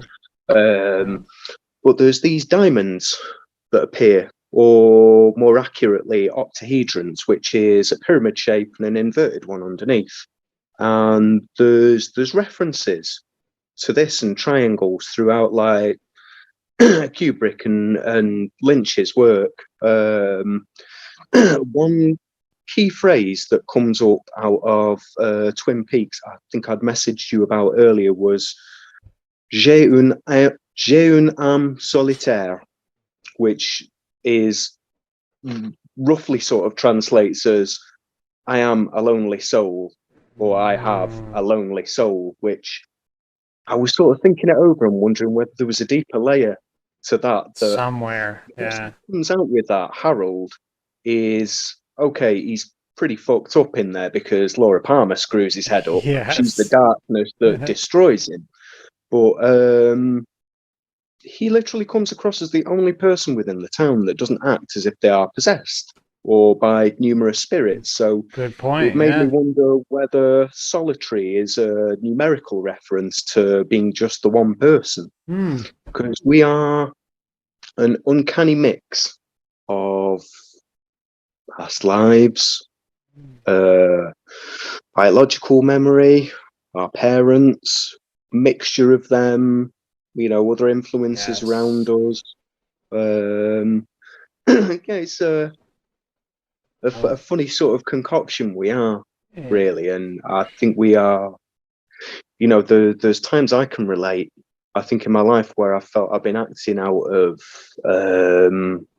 compulsion, where you look at, you analyze your behavior afterwards and you think, oh, that's Where did strange. I was that actually, come from? really Yeah. sort of, What? yeah, exactly, Yeah. really sort of Yeah. out of character. And I think we're perfect receptacles to be hijacked. Like the excellent interview you did with Scott Snitzer last night on Odyssey, how he was talking about potentially sort of targeted individuals and how those of us who perhaps see reality in a more malleable sort of fluid sense, we're vulnerable.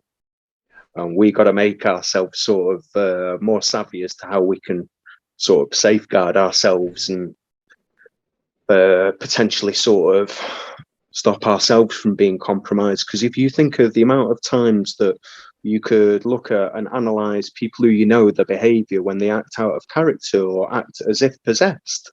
It's not really the person or it's completely different than what you're used to dealing with. Absolutely. You combine that with some form of substance. There you Portal. go. That's it. Yeah. Portal, yep. Yeah, it's and Jerry Marzinski's work opened me up to a lot of different things too, and I highly recommend people check him out. He really actually, there's some interviews here for anyone interested. I did 2 interviews with Jerry. They're in I think collaboration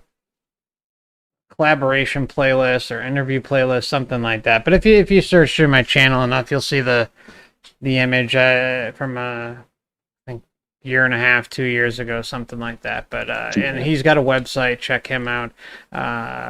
It's excellent interviews. Yeah, I mean, he's really good. Thank you.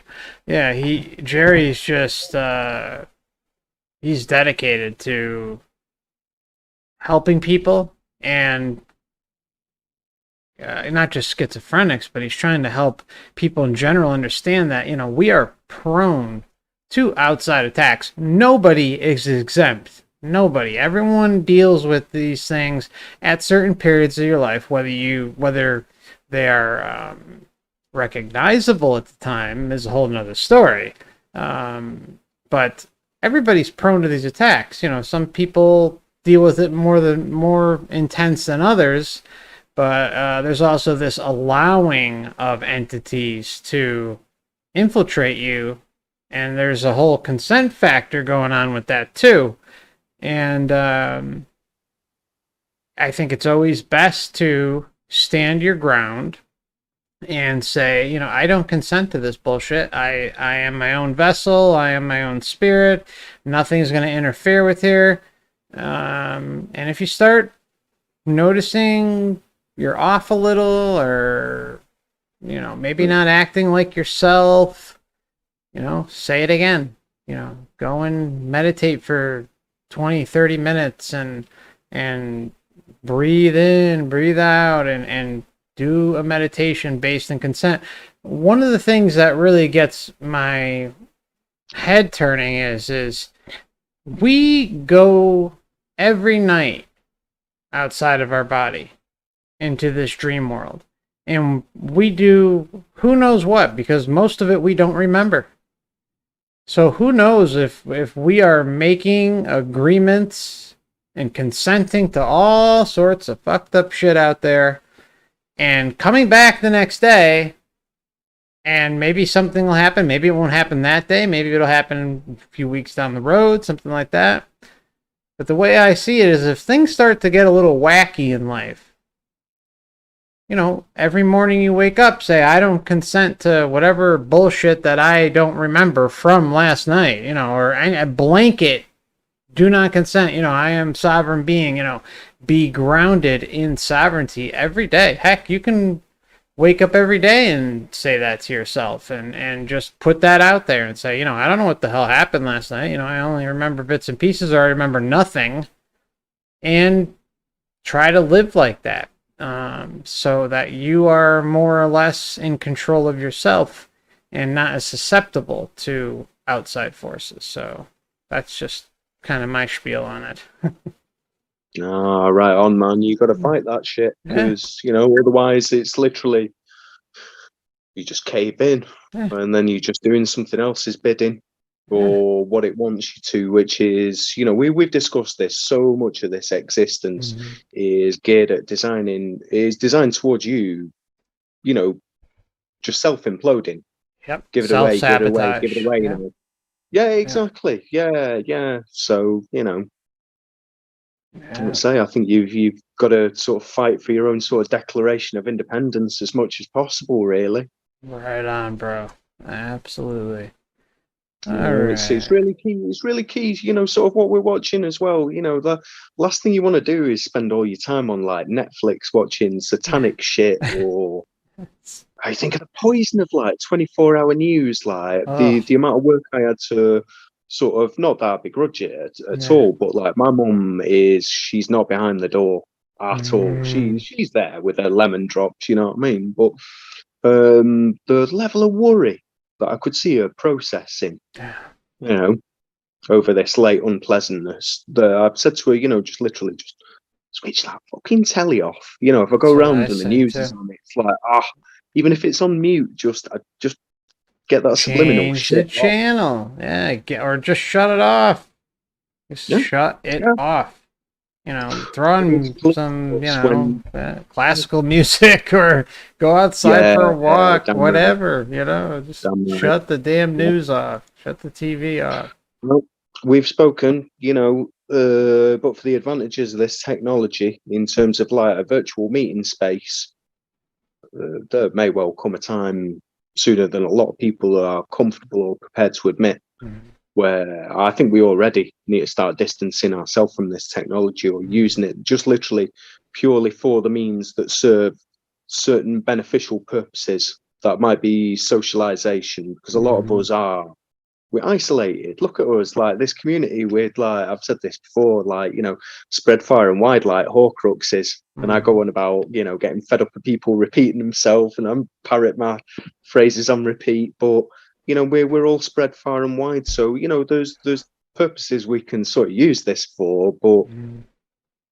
you kind of got to look at like what amount of screen time you sort of using, and you damn well don't want to be giving too much of that to Silicon Valley, do you? Because it's just you just end up zone you out. I mean, I cut back on Discord, and it's just too much. It's just so I just step back, and I'm feeling a lot better ever since I did that. So we get sucked in. We want to have good conversations and be around like-minded people, but at the same time, it's like that screen, get out, you gotta get outside, enjoy yourself. My friend, we are in the zombie apocalypse. Yes. A zombie is somebody who acts like an automaton without thought, maybe, or soul, which we've speculated over. Definitely agree that probably people here without souls. Strong possibility. Very strong possibility. Apocalypse being revealing, and if you look at one thing the last years or so shown, like there's a startling amount of people that are probably asleep out of necessity to keep the dream in operation. I was talking, I don't know if it was you or Wolfie Bear, maybe. I was talking, or maybe even Night Sky or all three of you. I was talking about how it seemed like everything kicked into the insane gear when Trump announced his run for the presidency in whatever 2015 or 2014, whenever it was, and it seems like it has just not stopped since then. Even though it was obviously crazy before that, but it's like on a whole new level. And then add into the mix the last 2 years, it's just like what the hell. I mean, it's Oh yeah. Do you know it's funny because like I've got me my dad's old tape recorder in the corner, and I was looking at the tape counting dial, with the numbers that go around. And if you right. think about, I've mentioned to you how Y2K might have been like the passing over into like another realm or some deeper, like another overlay or Another something layer, like that. yeah. And if you look at that counter going from 1999 clicking round, it's, I don't know, there's something about the way time operates that seems sort of, it's like anything that's commodified, isn't it? Which is a lot in this Sure. realm. It's all hijacked and weaponized, but Yeah, mad. that's well said, man. I'm totally on board with that. So, what type of spiritual practices have helped you? But I have like a list here, like communing with nature, which I know we've talked about, but we'll talk about with everybody else here. Meditation, yoga, mindfulness, AP lucid dreaming, obviously, affirmations, hypnosis, past life regression, or something not on that list. If you want, we can go down it. So I know there's a Um, lot there. So I uh, think it's interesting. Part of the nature of like the experience we have is a lot of it is rooted in belief systems, of which belief systems can be subject to some quite serious oh yeah. shortcomings, etc. Don't get me wrong. These are required to anchor you to Hmm. sort of where you are and to make sense of things. But I think I've always looked to place faith in what is most tangible to me.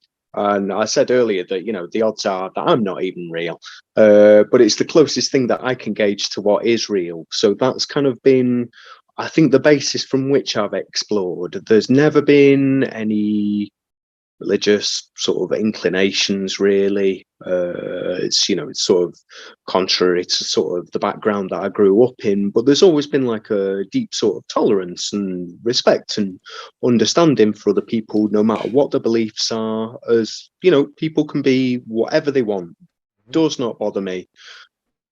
you know um but I think um I've long had a really, really deep inner verse as a response to sort of the sheer level of sort of trauma that's come at periods of time, as a necessary sort of safe spot when, say, like through my teens, things were so fucked up that there was no safe space where I felt secure.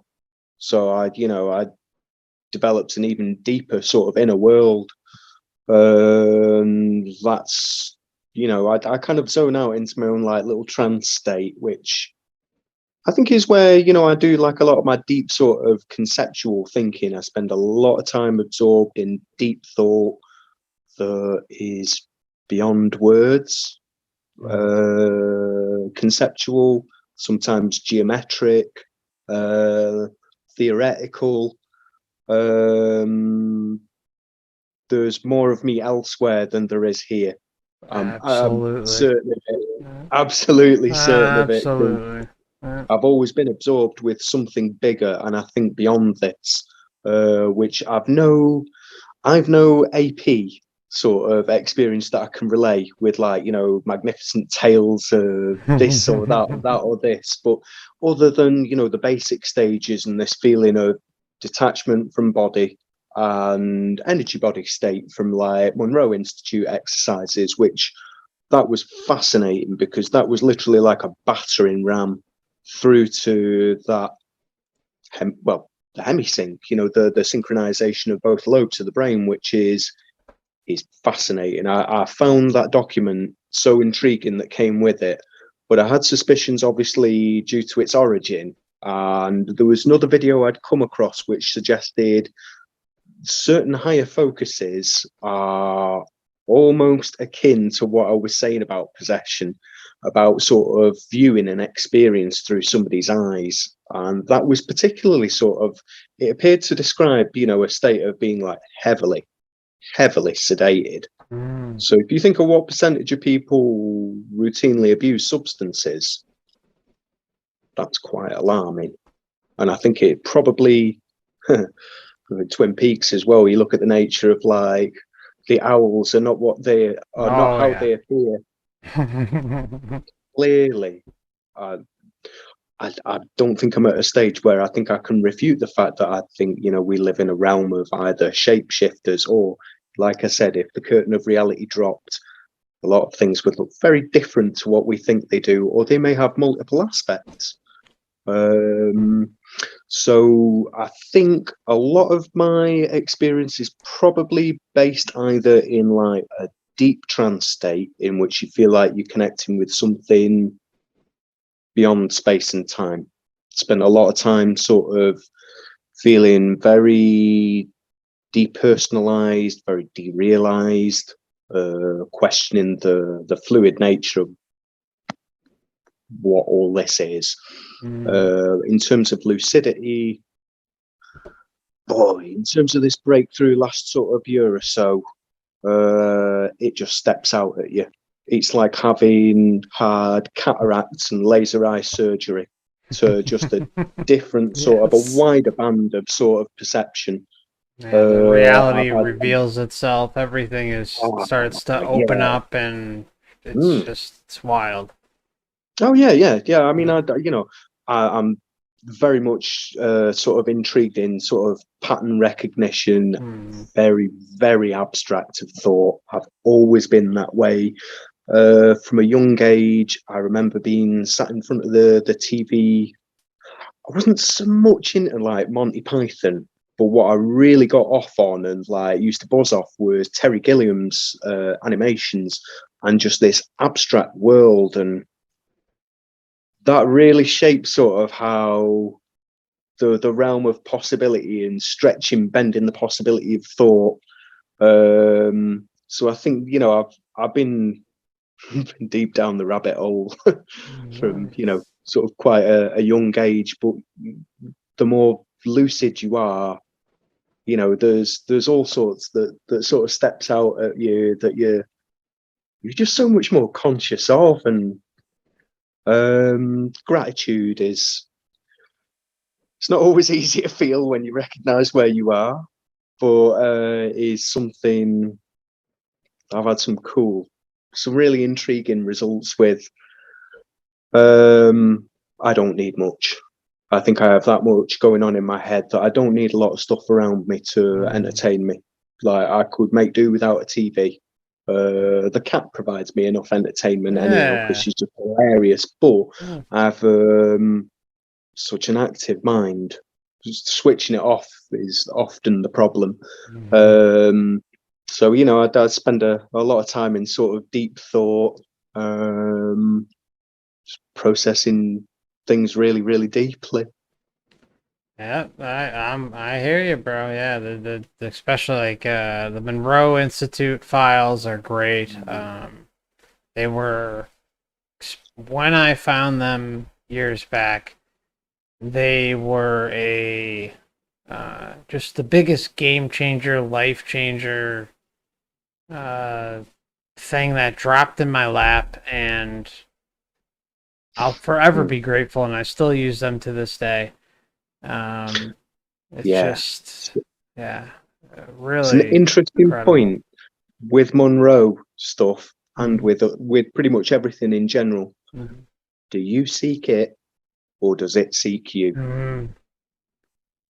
It's an interesting one because I wager a lot of people who have ended up using Monroe Institute resources, like it just seemed destined to be, or it kind of felt like it found me. And I had some pretty mad experiences. I've kind of I stopped at a point where I think I felt a little bit uncomfortable, Okay. but maybe that was more in terms of just not being sure that what I kind of felt I'd come in contact with I was in gonna like an ask you expanded state that. of Okay. consciousness. Okay. Yeah, I felt Want like to I was being expand on observed. that?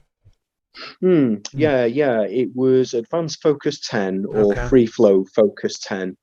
And just had this really, really strong feeling of being in the presence of something that was familiar to me. Oh, Sorry, was familiar with me. okay. I wasn't necessarily sure if I was familiar with it. Whoa. And I think I was probably that excited or kind of like, whoa, by the Mm. experience. Like, I didn't get enough from it as I maybe would have liked to. But there was another experience I had which felt a little less comfortable. And that was kind of partially my mistake anyhow, because Can I I was doing just the pause you exercise. there for a minute? Like with the experience you just mentioned prior, was Mm, there communication involved there? Anything you can expand on as far as was it just something like an acknowledged me. energy and just It was an you did energy or an yeah intelligence, something that yeah acknowledged me. And I mm-hmm. think that was kind of what freaked me out a little bit, like, Mm-hmm. whoa, what the fuck's this? Mm. Um, Yeah, that's gonna so yeah, happen. there was this uncertainty as to whether, if this was a higher form of intelligence, it could quite easily, Mm. just annihilate you, or or Yeah. sort of heavily sort of screw with your head. Mm-hmm. So I think I'd kind of backed off, not being certain whether Fair enough. I Yeah. was strong enough in my Yeah. own resolve to kind of protect myself. Good. Yeah. But there, Go with there's your gut, definitely man. Go with that there's gut. definitely Yeah. something that I'll return to, because I'm Mm-hmm. intrigued in having experiences with different time states Mm-hmm. as well. That does appeal. Mm-hmm. But binaural beats are something that I've used, which had a phenomenal impact at the time. I really struggle with social anxiety, and I've experienced sort of quite profound sort of problems with agoraphobia from being about 10, 11 onwards. Mm-hmm. Struggle to walk in this world at times, or feel like I can fully integrate myself with it. And yeah, the period of time that I came across binaural beats helped me be able to walk in places where, like say at like school finishing time, that's key kind of time that I would avoid kind of going out or walking anywhere, because there's that many people. And um, in terms of sort of learning about yourself as well, I've kind of recognized I get nervous of people when I'm walking and I can see them coming at me in the distance. And I related that to experiences I went through between the age of like 10 and 15, where uh, experienced like bullying so profoundly at school that the, there was no safe place, and Mm-hmm. there wasn't at home. So I've just been on like this high alert sort of state ever since. Yeah. High alert. Protect yourself. Be aware of your surroundings. Yeah. Oh yeah, yeah, yeah. But this, a combination of Monroe exercises and binaural beats lifted me out of, oh my god, like one hell of a chasm. Oh. So I know we're a little bit like creatures that are designed to forget, but I'm hoping there's a lot that I will retain from sort of this period of time, and the various challenges that I hope I can use at later dates if it's still valid and relevant and helpful to me. So Yeah. I think is revisit it when you want to and if you want to. Let it come into yeah, your life whenever you feel the time is necessary, if it's ever necessary, and take it from there or move on and do something else. Yeah, I mean, it achieved its purpose at the time and helped, and that's what matters. Like for me, like I don't do it nearly as much as I used to, but yeah, I mean, I've run into some weird ass entities and had experiences that are, you know, point blank, overwhelming, freaky, and Yeah. I mean, it's just, and I'm with you that if you feel there is a power dynamic that you might not necessarily have control over or are even worried about in any sense, then, Yeah. hit the abort button and get the fuck out of there. I mean, I think it's, this is it. This all comes in stages, and we kind of learn how to stick up for ourselves or defend ourselves better with a little bit of practice, I suppose, don't we? But like I say, it's something I'll undoubtedly sort of come back to. I think at some stage. So fascinating resources. absolutely, So bro. it always intrigues me where where this stuff comes from, how on earth they were developed. I think that was one thing that slightly stopped me in my blocks a little bit because that was it. Yeah, you got me thinking about what portal am I necessarily being shoehorned through. The other thing, and I'll tell people right now that I did not know years ago, and I only found out. I think I told you about this. When did I find? I want to say it was 2 months back. I had Mm. found out that Monroe has a specific class on that you can go to either as a residential program or online where you are helping others cross over to the light. Yeah. So that is pretty fucking alarming. Yeah, Pretty alarming. yeah, fascinating. Yeah. Do you know? I think the answer, as you mentioned before, it's within all of us. I think there's a lot of work that we have to do. A hell of a lot of work we might have to do in sort of preparation. I find it's a difficult one, isn't it? Because I find sometimes I spend so much time preparing for what comes after this life that I forget to live this one, Yeah, or I find I've it been difficult there. Yeah. to operate within it or relate to other people. And the further I explore, the further I kind of, I'm getting away from like a point they can relate to. But yeah, we got plenty to consider. Yeah. But fear is a key component of sort of what we can get, how we can hand away most of our sovereignty and energy. Um, Interesting again that love is another one of those things that's commodified and fundamentally weaponized and used against us. But Absolutely.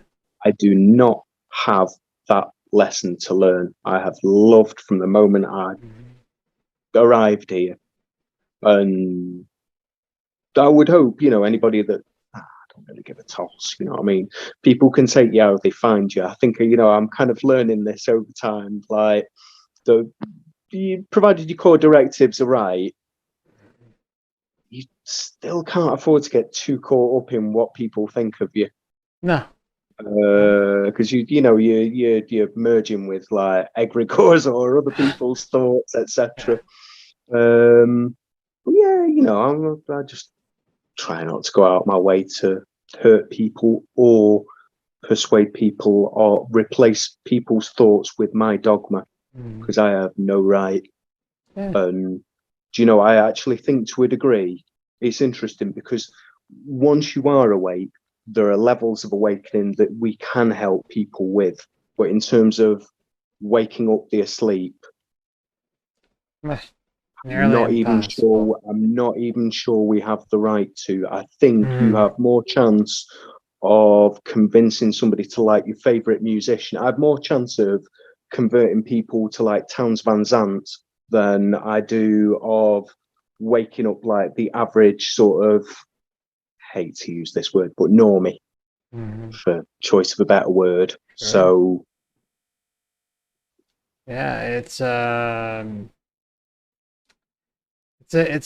interesting thought. I think for me, I used, especially like early on in my journey, I used to, it's when you're learning all, bullshit truths about the government and blah blah blah, and this and that, and you say, oh well, I always thought like, oh, if I just scream loud enough and show all this, and I show this and this and blah blah blah, and it's like rock solid evidence, that cannot be disputed to an open mind that, hey, they'll see it, but no, it just doesn't happen. And I'm way past that point where I just don't even attempt it. But it's interesting to look at it from your perspective. You're saying, what right do we really even have to do that? Because See, yeah. the interesting thing that I find, like in your case and certain other people that I know, is one thing that radiates from you is genuine care. You really, really do care. It was kind of a little bit of a reason why I was actually hesitant to reach out in to begin with, because you really did not want to be processing my level of pain. Because as I kind of cringe at the word empath a little bit. I think we find there's like fountains and drains in life. There are givers and takers, and I think the givers, of which I would say I am one, quite often end up, you'll relate to this as well because you got limes as well, is that you literally, physically, you can end up giving of yourself to the stage where you're drained and you've nothing left to give. But mentally and spiritually, you can literally be somebody's rock or somebody's beating post. And I've helped people, I have a real passion for helping the underdog, for people who've given up on themselves or other people who've completely given up on. But you have to be careful as well, because people will literally bleed you dry. Not always out of like direct intention to, but sometimes just because they're so fundamentally lost. And I did not want you at all sort of absorbing my pain, because it was white hot. So, let me just feed the cat before she jumps up on camera. Yeah, bro. Yeah, dude. I am. No matter Feeding what, time I'm 15. still happy we connected and had all the conversations that we've had, because Yeah. it's really been a pleasure getting to know you, and you've been so respectful too, and yeah, it's Well, um, I've no right to judge anyone, but where I suppose what I'm trying to say about waking up or helping other people wake up, the where I have no issue with sort of the approach that you're taking is out of that genuine care and sort of consideration. And I think maybe I've just had the shit kicked out of me emotionally, physically, spiritually so much that like I've just arrived at like an interval in my life where the tank is so far beyond empty. That's why that's why I've been so ill this last few years.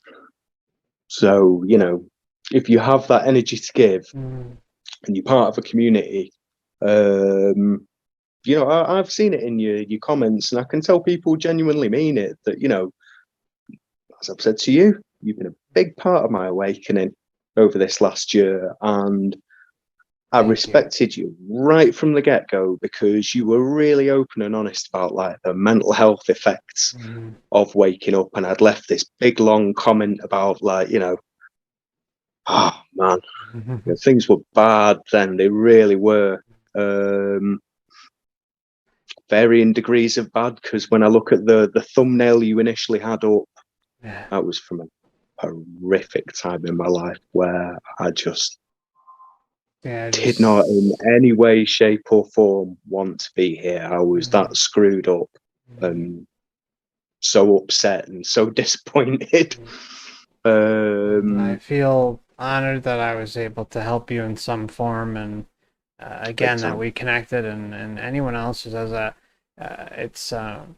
It's weird because I always grew up, and it's kind of based on the environment that I grew up, but I always had a trouble processing compliments. It's a weird thing in me, and I've gotten much more used to it. But I mean, I see, I've seen your comments.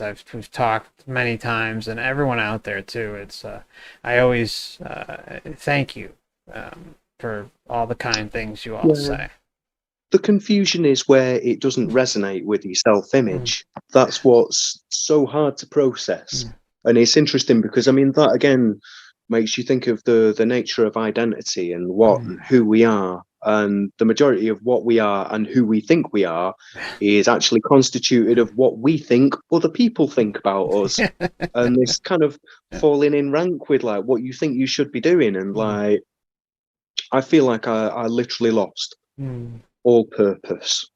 Like I felt like I'd lost like a family. I felt like I'd lost a circle of friends, job, pets, which given I find animals easier to be around than humans, that fucked me up big time, as well as, walking away from stepsons, losing my dad. And I just, well, I didn't want to be here, but like, just basic things like sort of feeling the necessity to actually eat.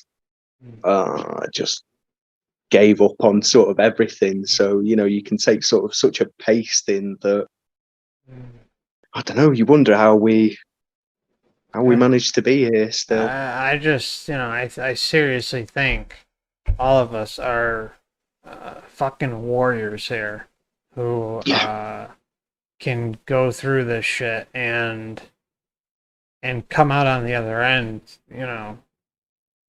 with our head attached. I mean, and still keep going and wake up the next day and drive forward and do the best we can day to day, week to week, month to month, and learn the shit we learn and process the things we go through and emotions, the feelings, the crazy, the negative. I mean, the everything. It's nuts, but we get through it. We're fucking warriors, man. yeah, absolutely. But we touched on this last week, I think, in the Zoom meeting, which was in betweenness, and what Castaneda speaks of. That on one hand, the awe of being a man in this world, a person existing in this world, and the sheer terror on the other hand. And in between us is walking a path between those where you're not too affected by either state. And, I mean, I sway from like high, low, and in between. Same. But it's a mantra that I do try and sort of keep in mind, because to me, that's the closest to a form of power that I really feel like I need to have, a presence, knowing that I am present, not feeling like I am a presence in a room, that people acknowledge and adhere to and give adulation and all that ego bullshit trip to. I suppose you got to pick your battles. But... Yeah, absolutely, bro. How you doing over there? You okay? Or you want to keep going? Okay. Good, I just want to make sure. All right. I think what we'll do is we'll take another 5-minute break, and then we'll come back and I have some questions that Night Sky was so kind to send me over on Skype. So everyone who left questions, I got them here, and we'll try to get some of those and maybe a couple more questions. And so take 5 minutes, Simon, everybody in the chat, and we'll be right back. Thank you. Cool.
Okay, everybody, we are back. Thank you for your patience. Here's the beast saying hello. All right. There Let's you see go. what I should Take a say. seat. Hello to this beast. This is the brains of the operation. Yes, that's right. Beast versus beast. Agent Hungry Cat. Yes. You gotta sit. Okay, camera. There you go. Okay, there you go. All right, my friends. So, Simon, we're gonna head on over to some questions. Okay. Who's this idiot you brought on this week? Far from an idiot. Far from an idiot, my Well, I friend. don't know. I don't know. If you're You're... talking of bollocks, eventually you're going to come out with something that makes sense. Oh, come on. You're a good man. I love you. You're a good man. I really My do love moments. talking to you. Yeah, well, mad love for you too as well, bro. You're a good guy. Thank you, sir. All right. So, all right. You got to get down. Take your baby. All right. All right. SN asks, I highly appreciate sharing with us. Question for both of you. Considering your soul essence, what might be the reason for falling again in this trap? You want to take that one, Simon, and then I'll respond? Or Many levels. One, we're beings designed to forget. Two, I don't think we're just one person. I think we're a series of people who almost relearn from scratch. Especially look at the nature of what we're doing. We're tearing everything apart. So there's still going to be that familiarity of the bay that you can see in the distance that was home, that you thought was home. yes, You know, we have this longing to return home deep down. It's, you know, it's an unanswerable sort of question to a degree, but we cling to it. You know, we all need certainty, and part of the difficulty of like the path that we tread it is, you know, as we sort of touched on it before, you know, you can spend so much time considering the possibilities beyond this life, or seeing deeper implications within this life, that there's times where it terrifies the shit out of you what some of the possibilities are. yeah. the the sheer level of darkness that exists, that, you know, that's why we've got to sort of shine throughout it. We've got to be the light almost to a degree, and an authentic one at that, not just one, you know, serving for the system. Right on, bro. Yeah, I think that's a great response on that one. I think to answer my point of view on what might be the reason for falling again in this trap, I think the biggest, well, there's Simon touched on the home aspect of it. It's that false feeling that you are at home. And we've talked about on the channel before how it's so intricate, the crossover between this realm and the astral realms that are linked to here, that they even look familiar. They don't look exactly the same, but they are sure as hell looking similar. Why is that? Why is that? The reason for that, and my very strong opinion for that, is because it wants you, the system wants you to be familiar with it, so it feels like home. And apply that memory wipe, like you said, and, you know, there's cherry-picked information that we have access to and can use. And then there's a bunch of stuff that is wiped out that we're not privy to because we freaking consented for that memory wipe. I think the variables adjust so slowly in general as well. That, do you remember watching An Inconvenient Truth? the image of like the frog being boiled in the water. Yes, yes, It's yes, boiled yes. before it even realizes it's being cooked. Yeah. It might get like a little Ugh. bit agitated and think, the fuck's going on here? But Yeah. like, he gets to critical point before you realize, like, shit, I'm Mm. being boiled alive, which refer to 2020 and Mm. 2021. Mm. No, that's a good one. The other thing I'll add too about falling again for this trap, I think, as far as a death, not just that familiarity, but the judgment and sinning, the karma perception that one holds seems to be probably the biggest of all, because you don't really get back to a bunch of familiar sights until you go through the tunnel and then the white light and then onto the life review, and then of course then you're bombarded with the love frequency, the love bomb, and you have shit thrown in your face, and all that stuff is massive. It's absolutely massive, and it's self-imposed because granted, there's a lot of assistance with that, but it's self-imposed because the belief system is carried over from here to there. So from the physical earth realm to the astral realm. Again, that crossover exists, in our face, and causes all sorts of problems. Do you want to add anything to that, Simon? Yeah. Belief systems. There's an interesting aspect within the wording of the question, falling for truth, which is you look at the nature of the stage that we're on, designed like this, bullshit romance. And to a degree, we are engineered to fall for truth, to explore a deeper level of it, to incorporate it into your being, to seek evidence that supports it, or eventually question it and replace it with something else. So truth's an interesting thing. It's relative to the individual, time, space, levels of understanding, experience. They were specifically talking about what might be the reason for falling again in this trap, but obviously truth falls in that too. I mean, it's they go hand in hand. False truth is a big part of this place to, again, keep that belief system, laser focused on the wrong path. You look at the scale of deception as well, and what your primary source of focus is as well is something hidden, buried over.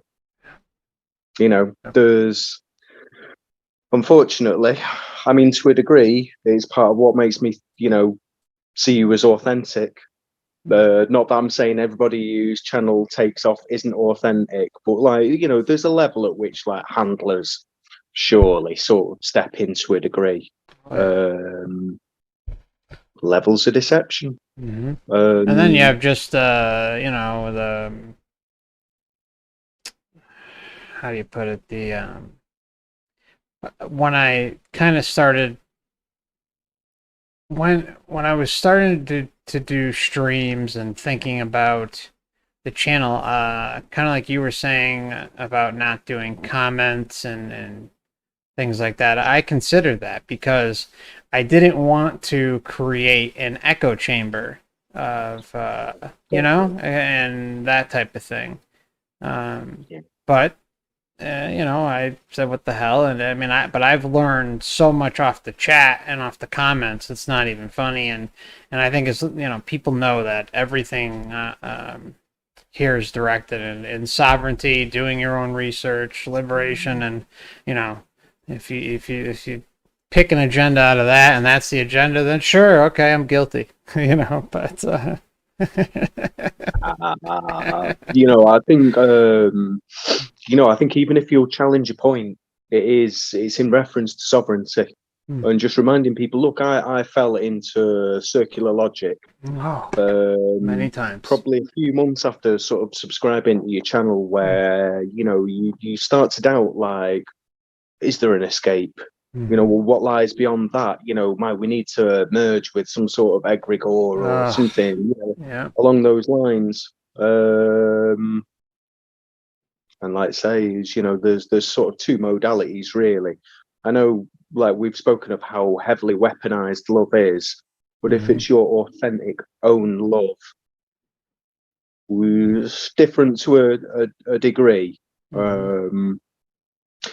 You think of it though, you know, it's our pain that sort of defines us, and that generally revolves around loss. And brutal as that is, there's actually some sort of exquisite beauty to the white hotness of that pain, which burns so deeply into you that it fundamentally becomes who you are or what you identify with. My struggle, this is how I've got to where I did, etc., etc. You take that Mm-hmm. story away, what are you left with? Yeah, and are you necessarily going to, get which was a question I had for you before in the list here that um, how struggle, pain, suffering, trauma uh, does that act as a catalyst for you and possibly many others in this chat Yeah, to question things more? yeah. There's equally as well. There's level of controlled awakening to the nature of this. Yeah. Obvious agents of disinformation, but then you know there's an aspect to which I think reality channels something through all of us that we don't quite understand or make sense of. We'll have like a conviction in it, Mm, or an inner knowing or whatever. Um, but yeah, I definitely I do think it's almost like this periodic sort of awakening. Maybe it comes in like, you know, sort of, I don't know, 20-year sort of periods or something. One thing I found really, really interesting from I think it was the last episode of Twin Peaks, was the mention of the transit of Jupiter and Saturn and the immense transfer of wealth. Would mm. you like to have a guess at the last two examples of when that took place? Let's take a guess here. Let me hear. Let me just see what you got. We got 1980s and 2000s or 2007, right? May 2020, when you Okay. look at sort of it forecasts the preceding sort of transfer of wealth. So it's not at Okay. that immediate point, but Okay. in a short period following. And there's 2000, and the obvious one is last year, Yeah. 2020, when Okay. it was at its closest point, I think, for like 80 years. Mm. And you look at what volume of wealth was transferred Oh, last year. yeah. Right when this thing started, yeah, just throughout the whole year, it was insane. Completely insane. Yeah. And Well, the 2000 one makes sense because I remember, I was 2000. I was, yeah, late teens, and I remember everything at that moment was just starting to, not even just starting, but it was in a major transition period where corporations were scooping up everything and anything that was out there. Like, we went from having a local little mom and pop cable company to, this big yeah, conglomerate Comcast and Xfinity coming in and scooping up the whole state, and just boom, packaging it all together. Cell phone companies, all that stuff. You had, I think, yeah. when I was in high school, there was a few different cell phone companies, but you had even like a local Joe Schmo cell phone company. Those don't even exist anymore. Yeah. So Well, that dot com bubble. yep. And you know, all these things, there are orchestrated sort of booms Oh and yeah. busts, etc. So you know, while stuff like crypto, it does Hmm. represent, you know, one of few opportunities to become insanely rich. Hmm. I do think there's a level of control as to who still can become super, super, Hmm. super rich, etc. Either way, I would not want to be stinking rich, because would you? I wouldn't want the responsibility. No, it I w- just I just would I would just like to be just comfortable. That's all, Yeah, and have a yeah, little yeah, log yeah, yeah, cabin in the woods, maybe with a little yeah. stream nearby or something. That's a Mm. that's what I want in life. Oh yeah. That's See, this it. brings me back to gratitude, and things have been pretty tight, sort of money Mhm. wise for me for a while now, and Mhm. I've taken a feed in like a few of the sort of cats that live in the area, Mhm. a couple of which I thought were stray, but they're not. But they just come for a Coming to hit quiet, you up. calm, sort of chilled out Yes. space, yeah, and they tap me up for food, etc. You know what I mean? Flutter their eyelids, like Uh, stroke me. uh, Oh, go on, I'll feed you. Um, oh shit, I've just lost the thread of where I was going. Oh, that was it. Times where I've kind of been really running low on food to be able to feed them. There's a deep sense of gratitude that I have for what I do have because I don't need much. Um, and it's really funny. There's like 3, 4 occasions where I've been running out of like food to feed them, and one time, like I remember sort of having a conversation with one of these cats, saying like, we're running low on food here. We might need a bit of a miracle because I haven't got any money for quite a while. And half an hour later, Boom. neighbours come and knocked at the door with a big bag of cat food from one of the other neighbours. Oh, It's my fussy little incredible. sob didn't eat this. Would you? I know you feed the cats. Would you like? Yes, please. Thank you. Wow. Wow. I love Um, that. That's a good story right there, man. That's a hell of a synchronicity too. I had a beautiful moment where, Mm. like I was talking about, like being in communication, possibly with an aspect of higher self. Mhm. I really do think it's higher self. I don't think it's spirit guide. Mhm. You know, I was talking about like dividing sort of chunks of energy off yourself, and I wondered whether that is my little four-legged friend. Mm. And I was sat on the deck chair in the back garden, staring up at the skies, and um, I just got this voice in my head that just said like, as me little lady's just come and brushed herself up against me, that said, how'd you like your little friend? Mm. And That's great. there's times where I just feel so sort of deeply moved by aspects of this experience that are so beautiful, and also in terms of falling for this time after time, Mm. there's such exquisite beauty in having held Oh, that I'm not surprised many of us would choose to love again or be of course. hoodwinked Yeah, I mean back into it's this experience. no, I mean it's love is by far the best part of this matrix. I mean, it's the best quality in the experience we're having. And I think as long as we recognize that, that's great. But it should also be completely acknowledged that it's great. It's what makes this experience enjoyable, and being able to appreciate love, being able to appreciate um, excuse me, the beauty of nature and the small things like the story you just shared with the bag of cat food coming and Oh, saving the day. I mean, that's awesome, man. That's a where's the parasitic nature in that? Just see saying, nothing, you know. yeah, see nothing more, nothing less, Mhm. than I need. Mhm. But I think that has to shine from sort of deep within, and we are fundamentally we're deeply conflicted Mhm. creatures as well. So this isn't a state of mind that I think you can permanently hold, because we go through shit, and there's a Mhm. natural sort of resentment because we don't always understand sort of what we're going through, and even if through that pain it leads you eventually to something better or something that you can bear, a lot of the reasoning behind it is still fundamentally bullshit, or that we're passed off to with the new age clan. So Mhm. You know, be your own teacher. Anybody who claims to be a guru is a fraud. So, Absolutely. They're the we worst have of the to, worst. Yeah, yeah. the worst of the worst, and there's tons of them. All right, so let me get to the next question here.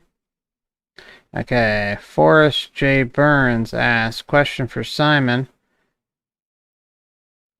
Arthur, I'm probably gonna butcher this name, but Arthur Schopenhauer and other anti-nihilists who claim that generating a life is immoral for being an imposition.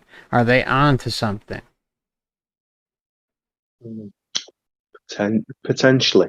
See, it's interesting. I mean, I didn't realize until recently the number zero in Hindi or Hindu is nihil, the core, you know, the suffix Yeah, of nihilism. And nihilism, yeah.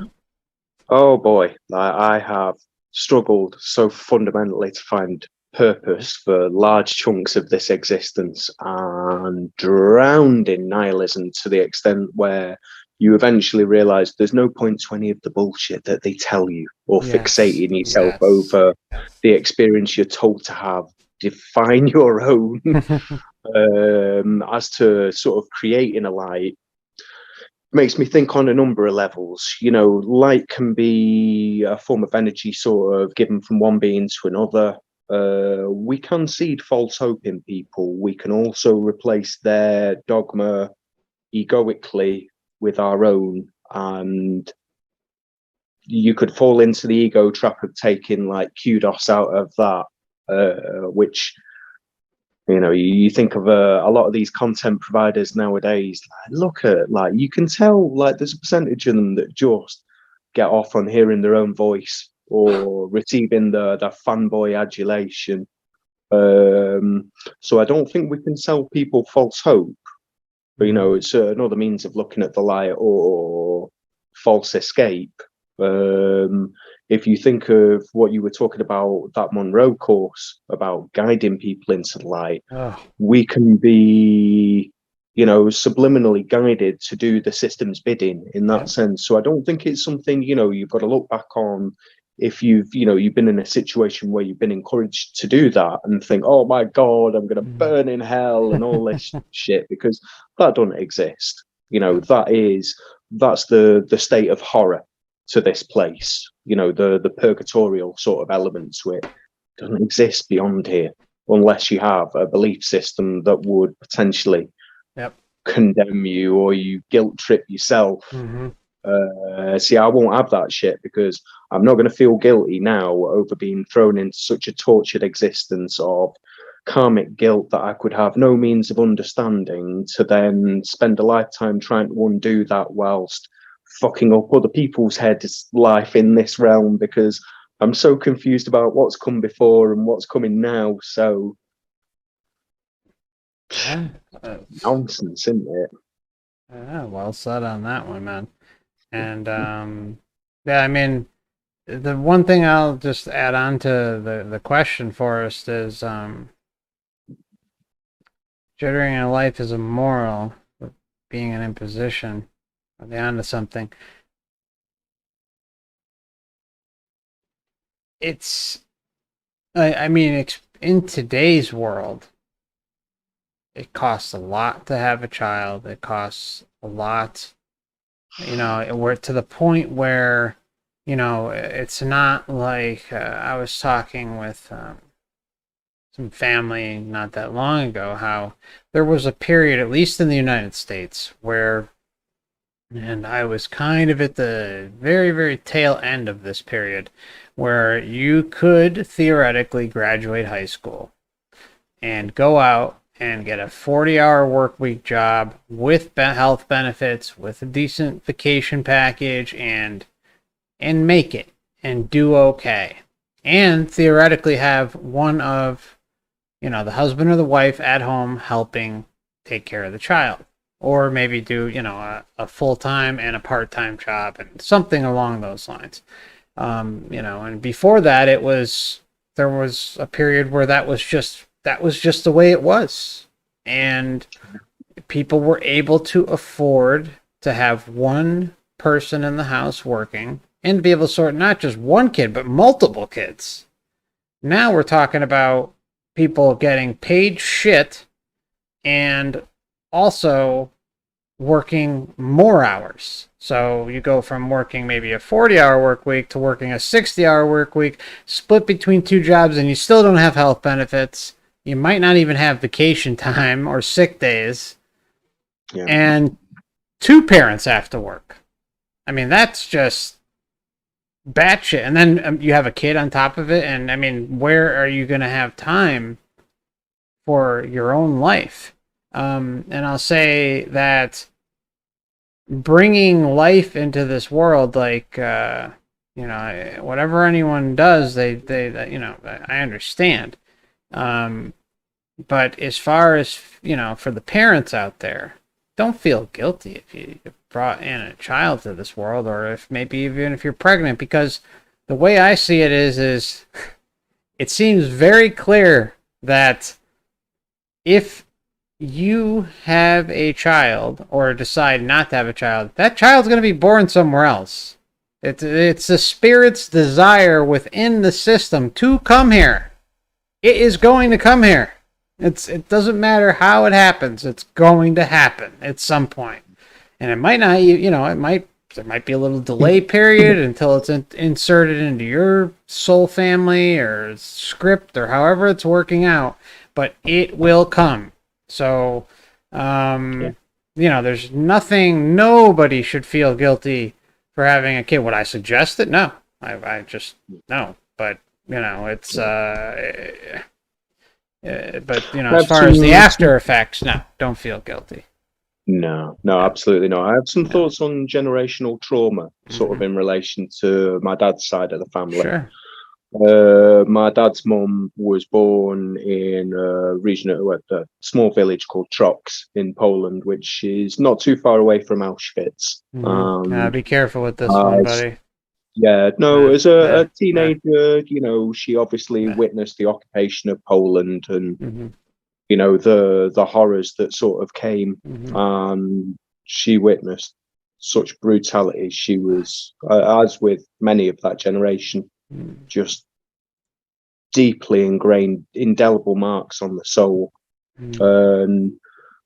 I think nowadays, my gran would have been diagnosed as a paranoid schizophrenic, and my dad grew up in this siege mentality household. Was mentally really, really oppressive and brutal. My dad suffered so much. He just had no idea who he was. This really sort of fraught sort of life of major mental health sort of problems, which I grew up around and, witnessed both generations and the fallout of their mental health sort of trauma.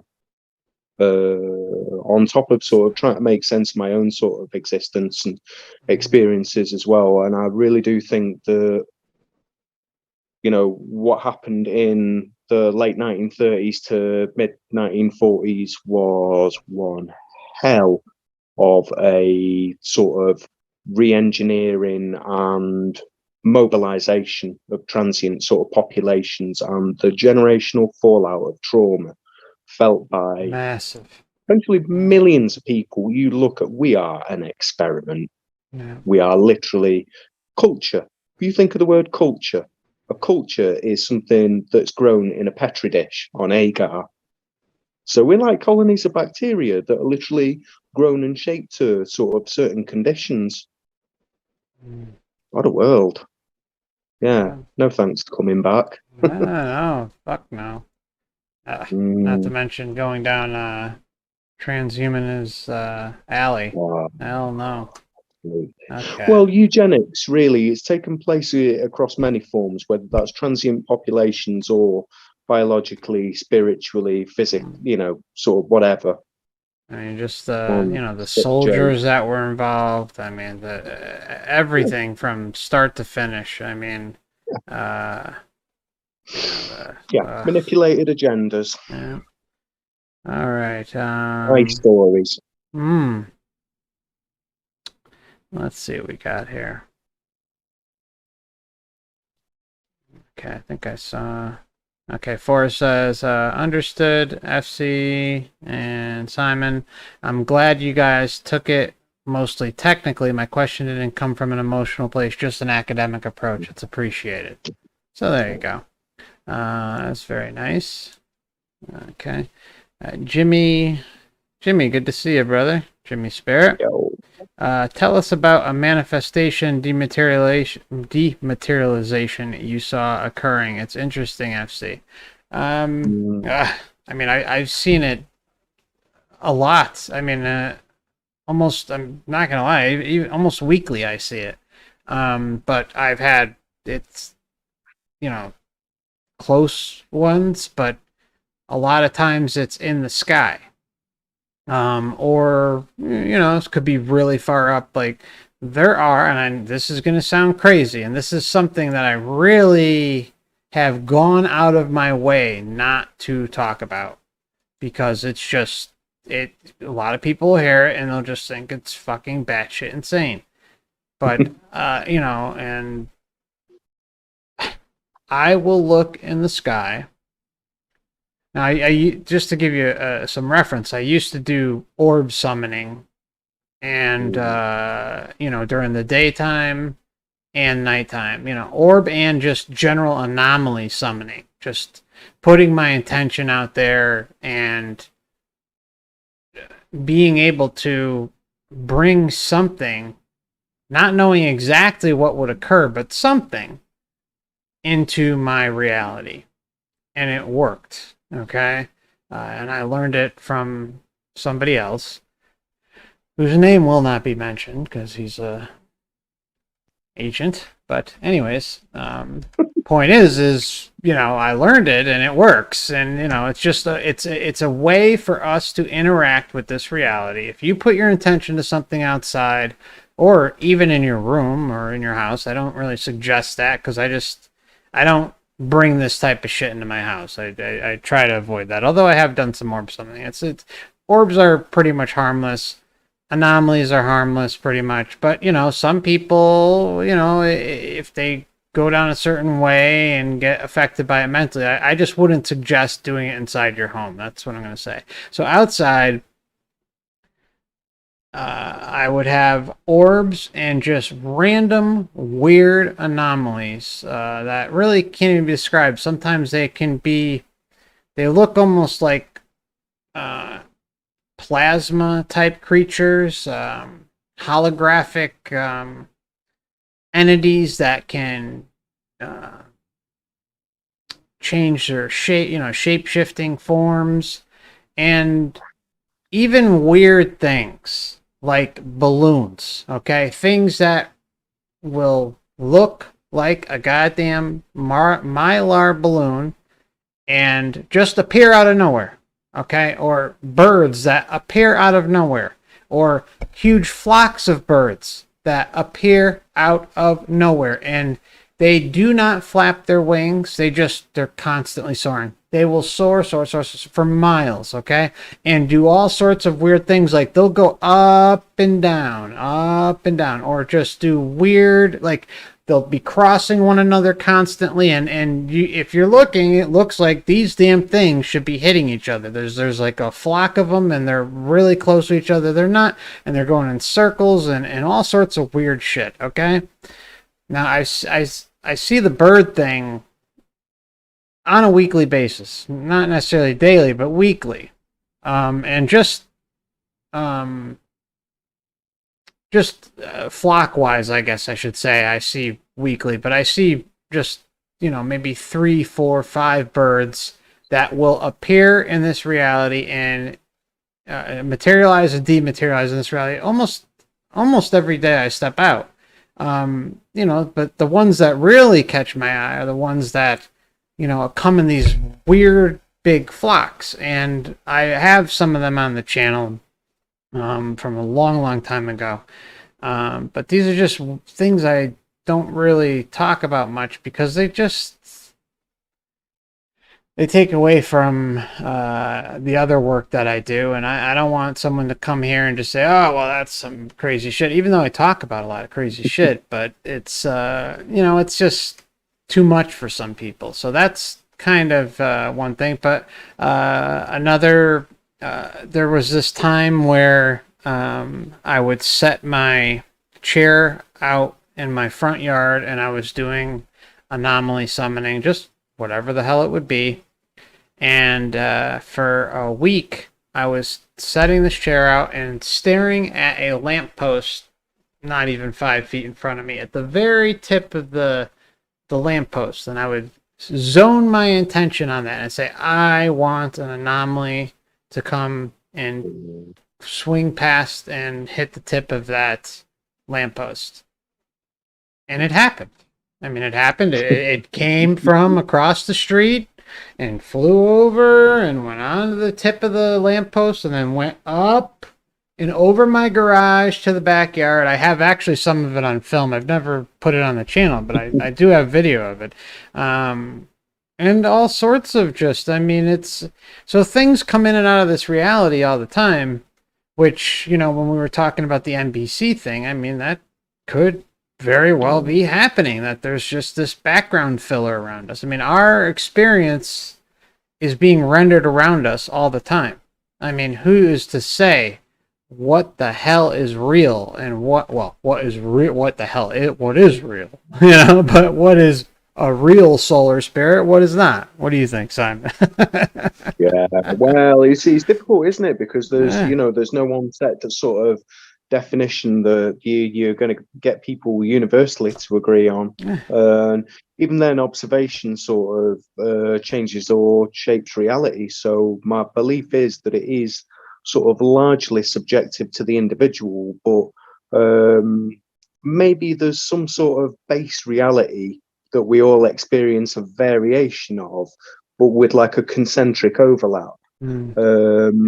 One thing that an interesting sort of thought that came to mind the other day was, if you think of the Christian fish symbol, Yep. and then you think about if you turned it sort of 90 degrees, and if you then thought of like two overlapping circles, the center part of it, if you then turned that, looks alarmingly like the sort of Christian fish.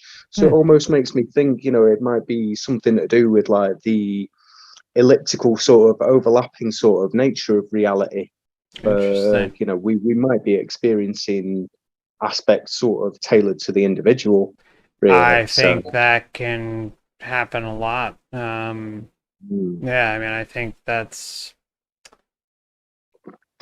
like the although the anomaly thing I have introduced quite a few people to, and they see it when I'm interacting with it. So it's in both of our realities. Now, is it because I am communicating it to them and informing them that this type of thing exists? So it's in their head and maybe they're expecting to maybe see something. And so we're sharing in that reality. I mean, we can go crazy with this type of thing. And absolutely. I mean, one funny thing I tried a few months back was when the weather was a bit nicer. I lived near some pretty nice reservoirs and some awesome like waterworks in the area that I live that were supposedly developed in the late 1800s, blah blah blah blah, etc. etc. And on one of the reservoirs there was this massive sort of gaggle of like ducks, and I was sort of watching them from a distance, and as I got closer, there was this old Derren Brown episode that sort of came to mind where he'd gone to a shopping centre not far from where I live in Manchester, a place called the Arndale Centre. And the Arndale Centre has like this food court, which is accessible by this large escalator that leads you up to it. And he's in, I'm pretty sure it was there. And he's with a subject, to perform this experiment. And he was looking at like targeted individuals as they were walking sort of underneath him on the paths, and raising a finger to get them to stop. And every now and again, like a random person stops, like, why have I stopped? Just sort of something coming into the head, and then he turned his finger like that, and the individual sort of turned around and like looked up at him like, huh? And as I was approaching this gaggle of ducks on the water, I thought,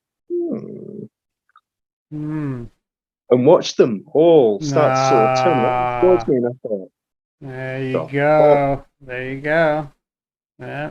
Yeah. Yeah, it's I mean you were woof. I mean that woof. I mean it's like I've it's got video of it, I think. that's awesome. Awesome.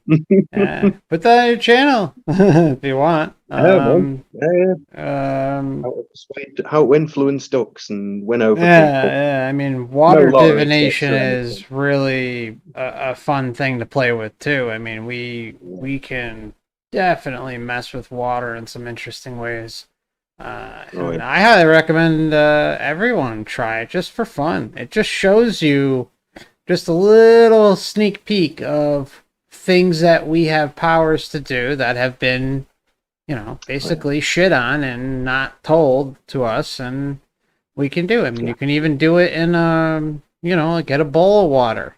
Get a bowl of water Mm. and throw your intention on. Like Simon was just saying, like he's thinking about the spinning ducks, and the duck start going in circles, and you can do that with water too. So it's an interesting thing to think about how water and the intention with the ducks kind of maybe be clashing there. I wonder which one it was. I mean, was it both? Was it just Absolutely.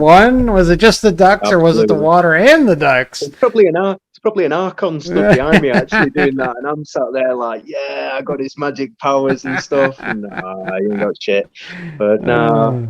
interesting. I mean, a good segue into water being a medium of transmitting knowledge and potentially of information. I was fascinated by what Cooper had to say Mm. about Oh, sort of yeah. storage of Yeah. of information. He put out some excellent content on that. Oh, yeah. Really, really enjoyed listening to. He's something I've kind of long mused. Sort of thought about it more and more over time recently. With the sort of bodies of water that I've got in the area sort of surrounding where I live, and um, I'd mentioned something to you about an Anthony Peake episode that I watched. Buggered if I can remember the guy, but it was something to do with a study of like DMT. And Okay. this guy, he worked for a university in London that was situated on the Thames, and just up the Thames was another company that was something to do with.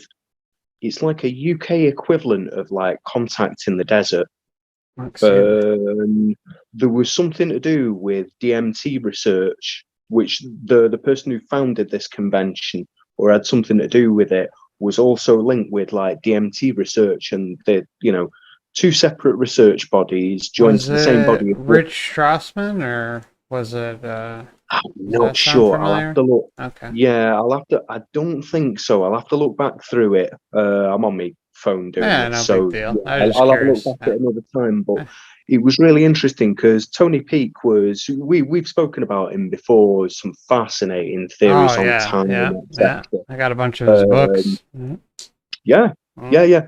I mean, it's interesting how I think there's one clear thing about aspects of the truth community. When it becomes you're living, you are going to protect your baby, protect your theory, and you're potentially not going to appear on things that conflict Yeah, with book sales yeah, or yeah. somebody disagreeing or being able to undermine or Yeah, I add a told you layer of about that thought. story, right?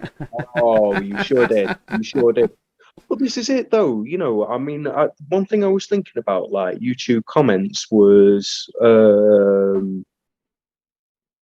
if I was to do a video and put them on, I don't think I'd edit out any negative comments because, like, to a degree, it's like freedom of speech. I know you don't want somebody like bombarding you with like 50 different messages of like, join my free triple X live cam show, watch Yeah, me do yeah, this and that, etc. yeah. Um, but we don't need people who agree with us, I suppose. You Sure. know, Yeah, I just the only things I stop are just like inherent trolling that That is just obvious. If it's not obvious and it's well executed, then I tip my hat. There's a line in there, I Yeah, suppose. yeah. And if people are just being vicious to people, then that's where I just say fuck it. It's not worth my time. I don't have to put up with it, and neither should anybody else. But as far as alternative views, sure, go for it. That's how we all grow. And is this all right? Okay, it looks all right. It says something disconnected, but it looks like it's okay. All right. It says chat disconnected. Please wait while we try to reconnect you. Okay, so anyways, Ann Pearson says, yes, I can tell that Forever Conscious does care and is a genuine soul. Thank you, Ann. Appreciate that. And, He's a good lad. Thank you, sir. And Jimmy says, so true, Simon. I don't really know. I'm guessing that was in response to. Actually, I don't know what that was in response to, because that was.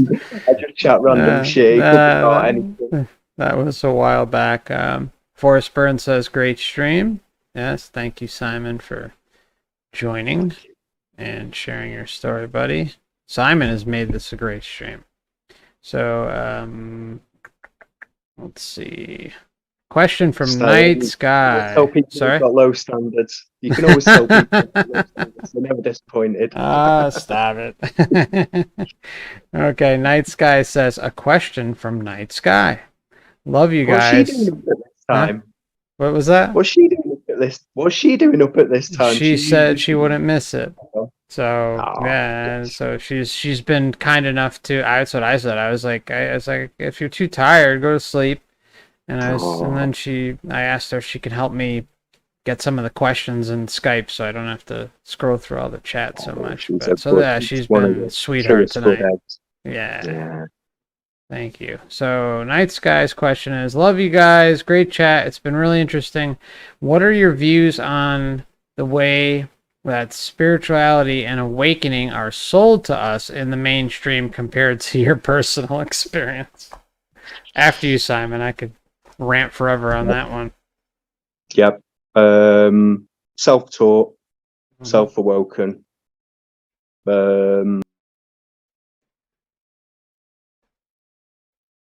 Oh.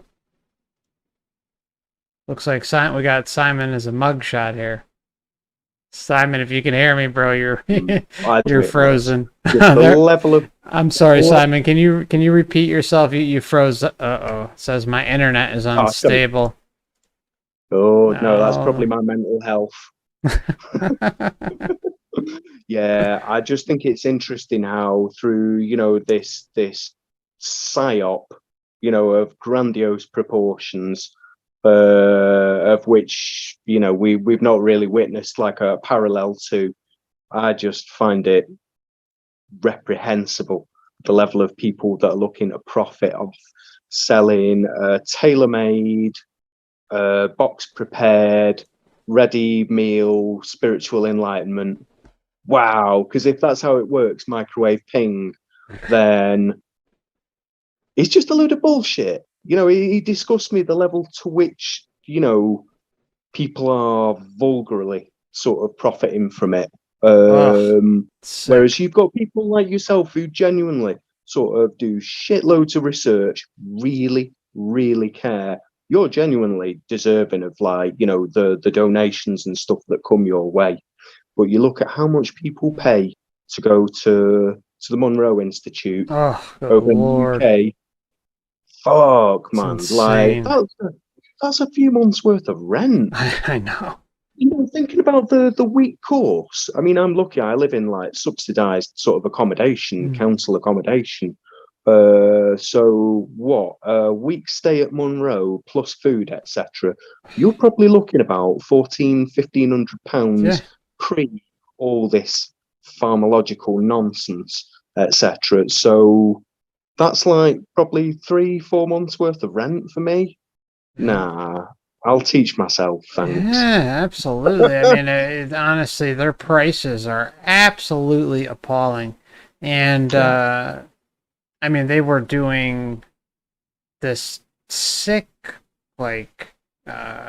donation drive to, improve facilities and do this. And I'm sitting there saying to myself, you guys have all these damn retreats. People come and they are paying top dollar, and they buy all your shit. Because most people don't know any better that you can go and get the stuff free online. But, you're paying top dollar across the board. I mean, even, I haven't checked the prices of how much they're charging for, the CDs or the audio files or whatever the hell they're, lectures, whatever they're charging for. But, they charge a premium. I think it's somewhere between $20 and $25, maybe $30 an audio, like a CD, or I mean, it's ridiculous. And I mean, they have no shame whatsoever. No shame. It's cruel as well. You look at the sheer level of fear. I mean, people have fundamentally been separated from whatever on earth we are. Whatever we are, it's we're not this sort of robot as described. But people are so afraid and so misled. There's always going to be.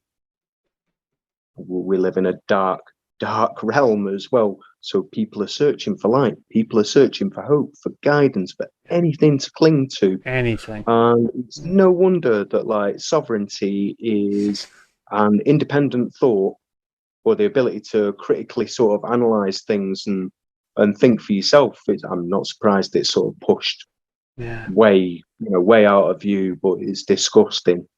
I think I would have looked at certain spiritual teachers previously and thought, if they gave subsidized places, would have thought, that's good, that's very noble of them. But again, the majority of these people have agendas, beneficent handlers, etc., further agendas, and it's a way of pushing things into the mainstream.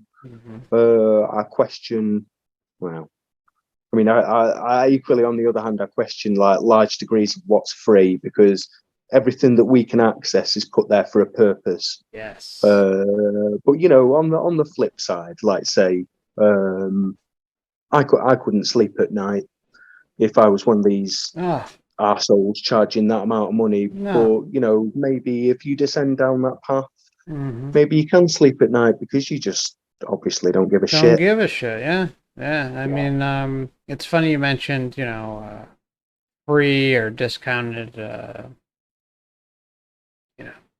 retreats or whatever the case may be. When I was, really having some financial trouble, and just I had just moved, and my dad was sick and everything, and I went to a Buddhist retreat. And they said, "Oh yeah, hey, we got scholarships." Says it right on the website, so if you can't afford it, you can go. Blah blah blah. And I was like, "Okay, cool." So I talked to them, and they instantly approved it. And I was like, "Oh, this is cool." So I went. I had a hell of a time. It was, one of the, still looking back, one of the most enjoyable weekends I ever had, and it propelled me into the point where, I ended up staying there an additional month. And then going to some other retreats around the country, and then coming to the point where I was almost, seriously considering becoming a Zen Buddhist monk. But something in the back of my head was saying, something's wrong here, something's wrong here. Not with the group, but just that I knew it wasn't the full answer. If had I felt it was the full answer, then I probably would be there right now. Because it was that enjoyable, but it something in the back of my head said I got to keep searching, and I felt if I did become a Zen Buddhist monk, then I would be limited within the Zen Buddhist monk clique, and you still have a guru and all that stuff, and looking back on it, it was Thich Nhat Hanh from Plum Village, who, he's been on Oprah. He was promoted by the system. as you know, with the Vietnam War, and I mean, it's he's embedded in the damn system, and the place is great, but at the same time, it just was not the answer for me. And but I'm appreciative for that they did discount their services, their retreat fees, where I basically went for, I think it was like $100 for a week, and then ended up staying there even longer, obviously. But it was a good period of my life. But it wasn't the right answer. Organized religion is not the answer. The only answer is through yourself. Period. The end. No, nothing in between. And I still even say, if you want to go on a retreat, a spiritual retreat, go for it. Have fun, but come home. Don't get lost.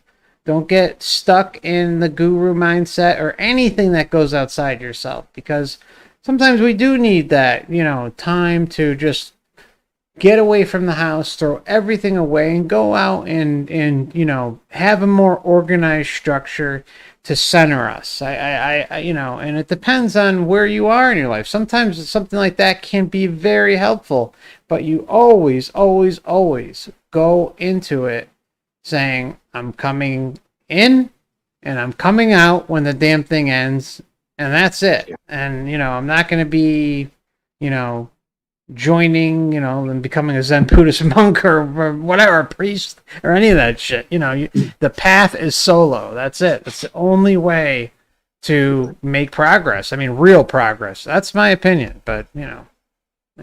See, I'd rather pay to go. I'd rather pay to go camping. Sure. Yeah. That's more of like a spiritual retreat for me. But, if you look at where a lot of people might live, they might not have that retreat, or I don't know, for whatever reason. So I get it. I do get it. But like you say, you've got to come back to yourself. Mm-hmm.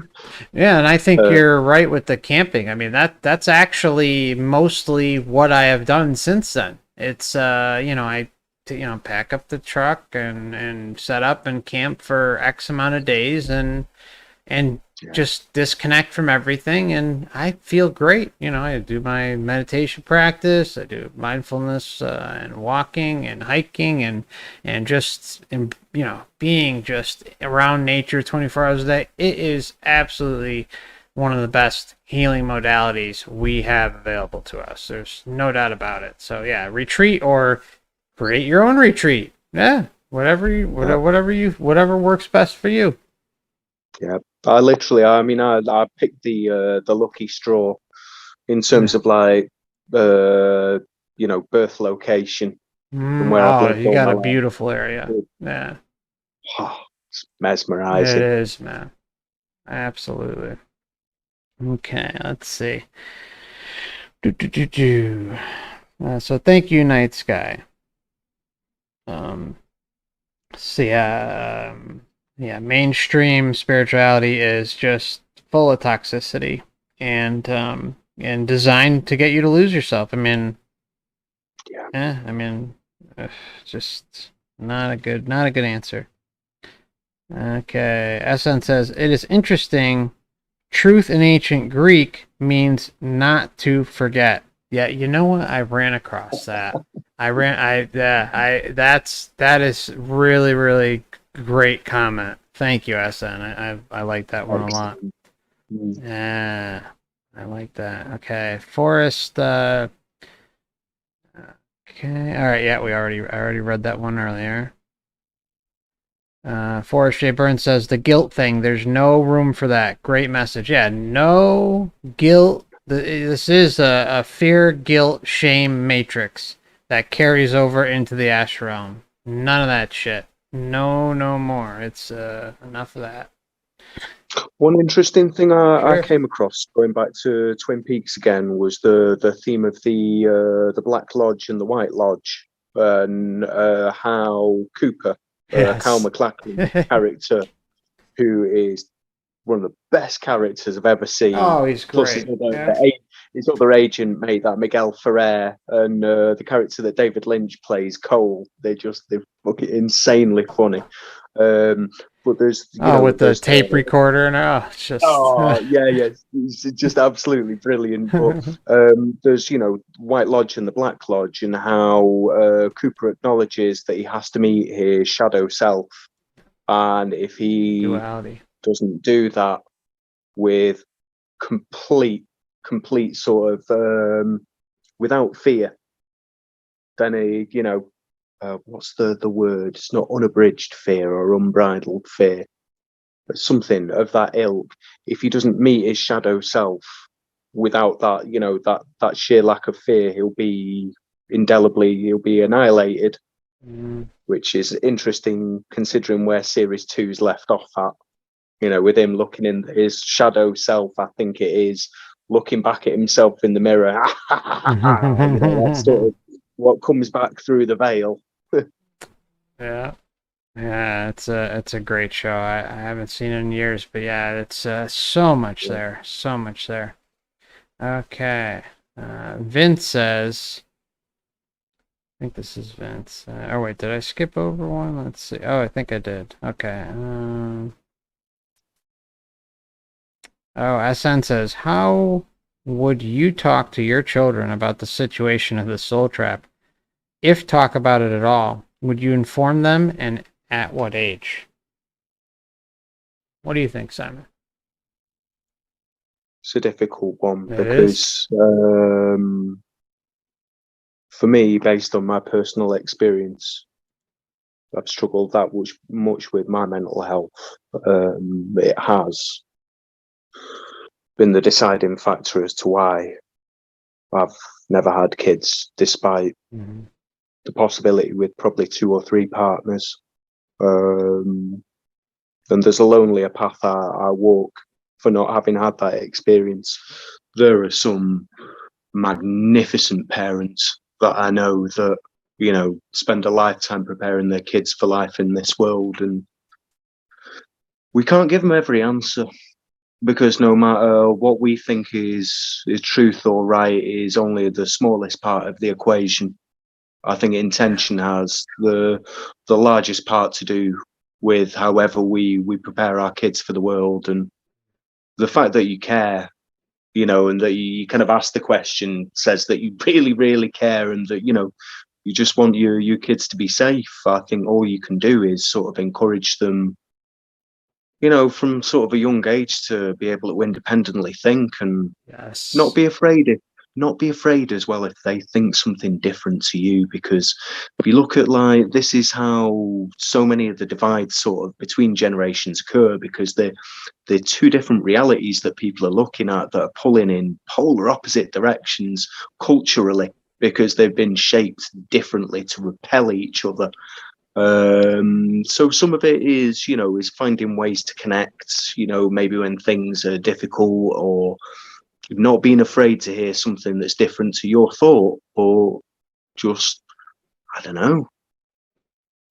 I think the one thing that I loved particularly about my dad was, he was always the person I went to when I had like some serious shit to sort of chew over.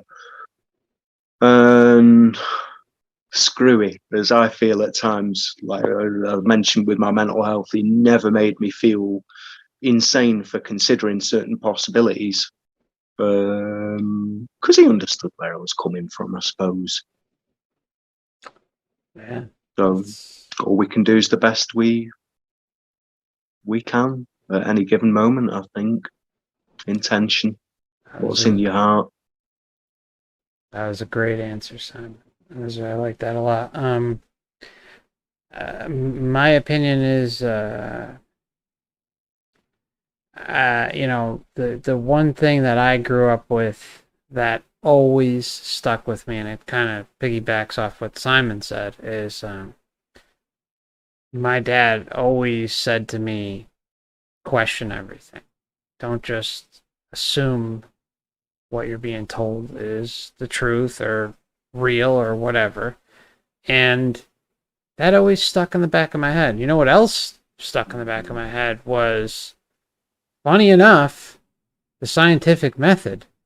I mean, that was something in the back of my head that, gave me a weird foundation for putting excruciating pressure on truths, but it also was a downfall for a large portion of my life. But I look back at those two things and it served me well now, and for years before this. But there was a period in my life where it was helpful and it's still helpful, and then it was also my downfall for quite some time. But I got out of it because I kept applying that pressure the entire time.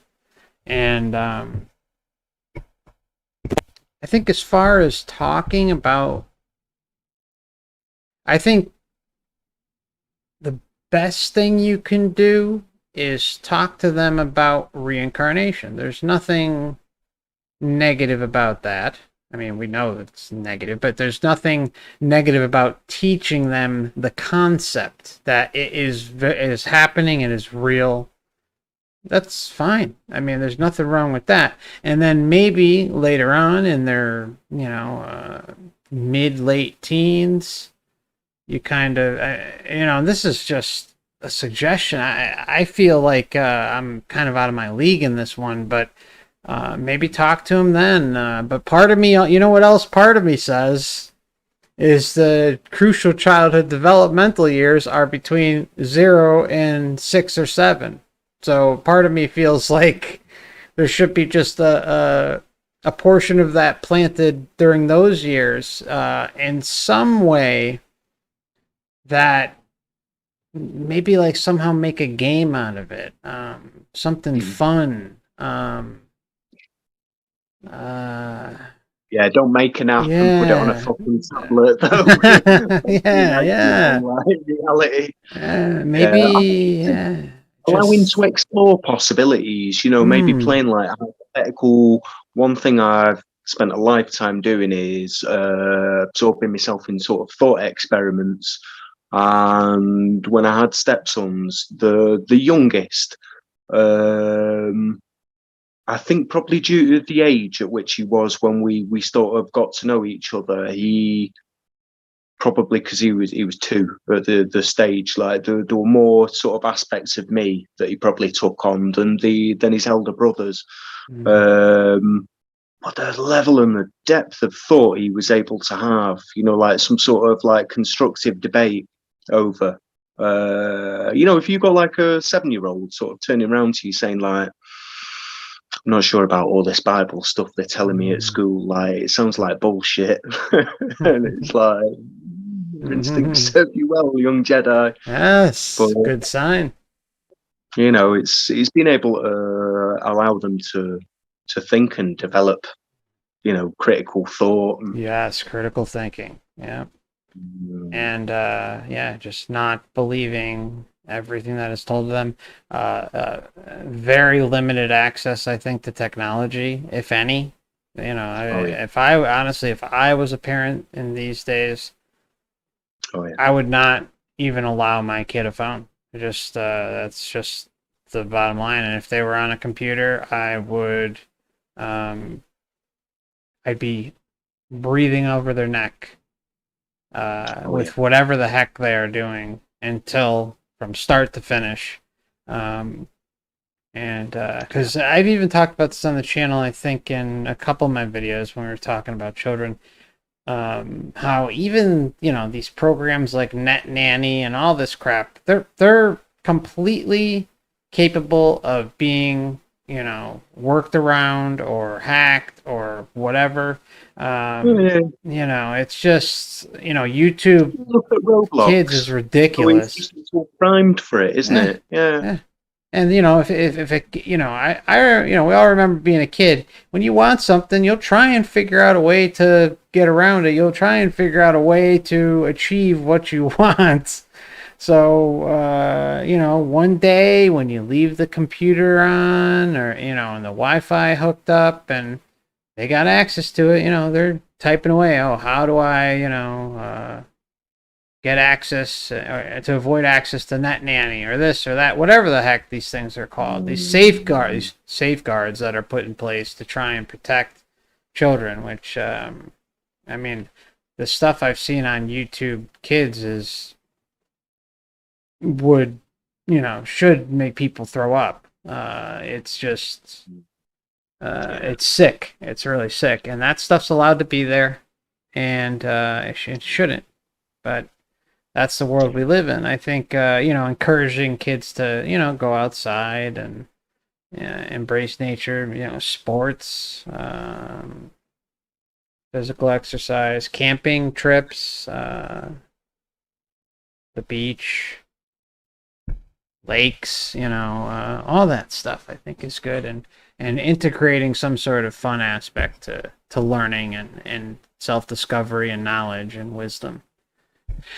Okay, so I know, or if you are going to have access for your kids' internet, I think one key thing to arm yourself with, although you will literally be as popular as a fart in a spacesuit, is your router access page. The last year or two, I was a step parent. I would have been despised at times because I I held control of this page and I would change the password.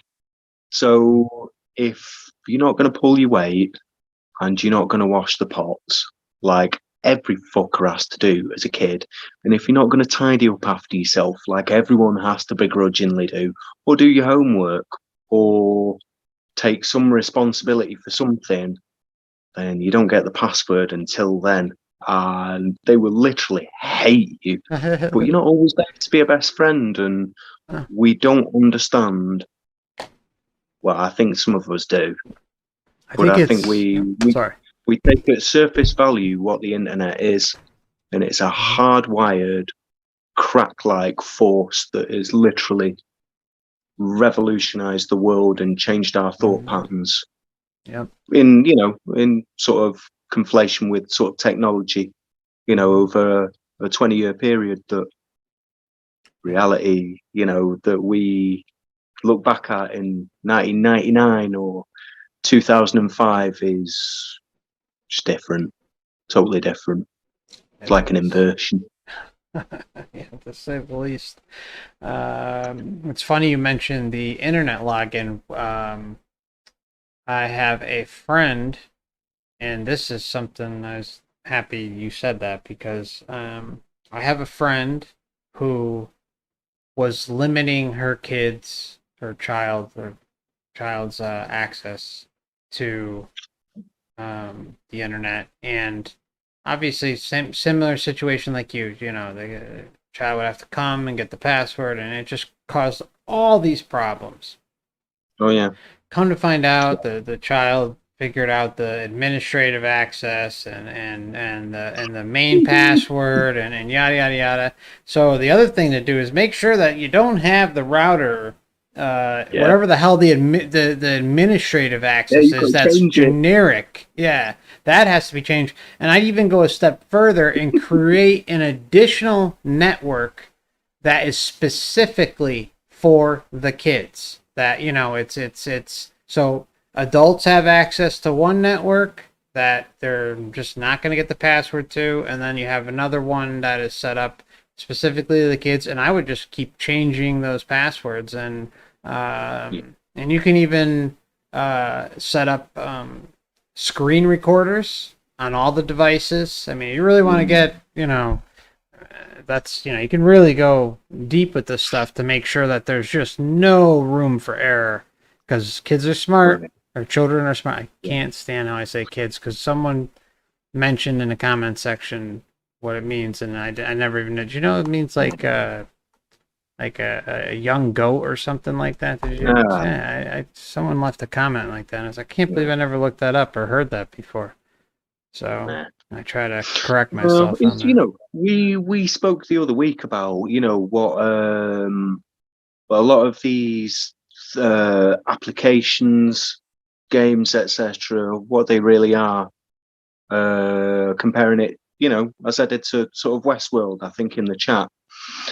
The guests in Westworld come to have an experience where they think they are not being observed, and they drop their guard and become who they truly are off stage, off the curated social world stage of carefully managed performances and personalities. They go there to become who they truly are.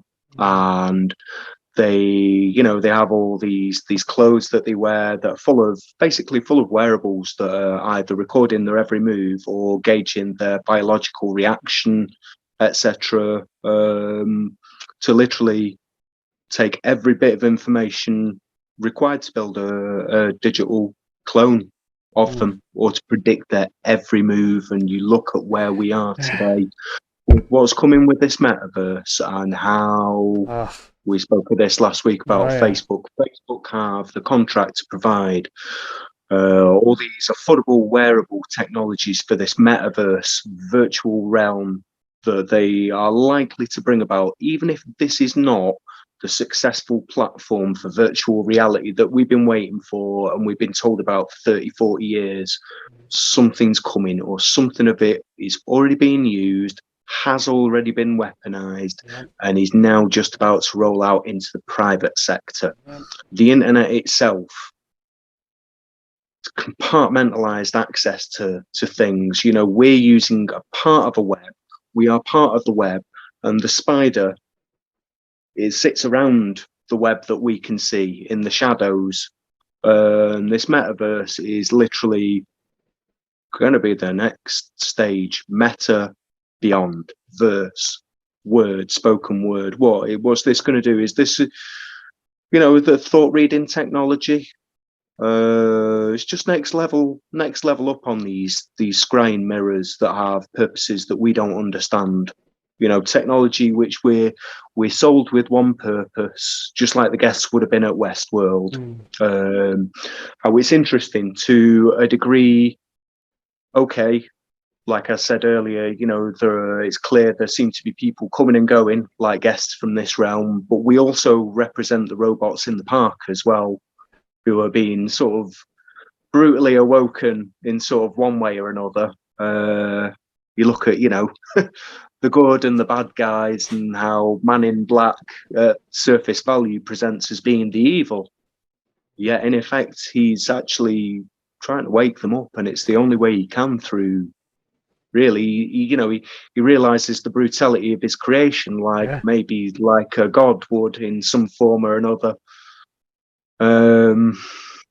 Some interesting analogies to where we're at, or where we're heading. It is, and yeah, I mean that conversation we had last week or whenever, a week or so ago, man, I wish the hell I recorded that conversation because it was deep. Crazy, wasn't it? Oh yeah. I literally, this is what I mean, about like that feed of information that you get, you sort of pouring in. Oh, mate, I think I was awake till about 5 or 6 in the morning, just like processing at like light speed, just thought after thought. And I use my note sort of app on my phone, to scribe all this stuff down. I do the same thing. Yep, put it down, man. Yep, take little notes. Yeah, man. Yeah, it's incredible to see. I think I talked about it a couple times, and I know obviously you and I talked about it, and I think Naya too, and a few other people, but talked about how the Department of Defense in, I believe it was 2007, had talked about creating an alternative reality, and literally Simon drops these articles, about Facebook doing this metaverse thing. And I just blown the hell away. And, even though we saw the whole virtual reality thing start to be rolled out, not long ago, a few, 5-10 years ago, we had, the gaming systems coming into the house. We have Elon Musk with the brain chip shit, that psychopath. Shitty battery cars. Christ. Oh, God. Total. My disdain for that man is just over the top. And it's all coming to a head. And basically my opinion is that all of the spying that has been going on about us it's not that they, are. I mean, yes, of course they make lists about, who's extremist and who is really, really at the top of the list and a possible threat to their operations. But the main purpose of this collection, in my opinion, is to recreate and insert it into a new reality that we will, maybe not us, but possibly it might be addressed to us in the future, where a threat from the outside. I'm rooting for the fake alien invasion, but Black whatever Hole the Sun. yes, whatever the hell it may be, or Jesus showing up and angels and who knows what. The let the heavens sing. Whatever the heck the scenario may be, or that weather issue they've been talking about that we can't talk about anymore. That whole thing. Could be something so ridiculous. Can't even say that. That's so absurd. So something like that. I think they may come and cause a big issue across the realm, and it's going to be in our face, just like what we've been dealing with the last 2 years. And they say, "Hey, well, we've got a solution for you. Come and just like Westworld, come and jump in this alternative reality. It's a paradise. It's amazing. It's the light. I was gonna say the light at the end of the tunnel, which it pretty much is. But it's that's really where I think it's gonna happen. Yeah. Yeah, yank the chain on my pod and flush me down the drain. Fuck that. Nah, no thanks. No chance in hell. So I really we're getting pretty late here. I just want to. Whatever Night Sky has in chat, we're just going to kind of leave it with that. There's two more things. Goober Bear puts, in relation to how to explain the soul trap to children. If, quote, if I should die before I wake, never come back because this place is fake. New bedtime prayer. I like that one. Right on, man. Right on. Yeah. I think it is important to talk about this scenario where if the parent who does have the knowledge of the soul trap, especially if there's only one, there should be some sort of something in place. I mean, as gently as possible that is conveyed. I mean that. Oof.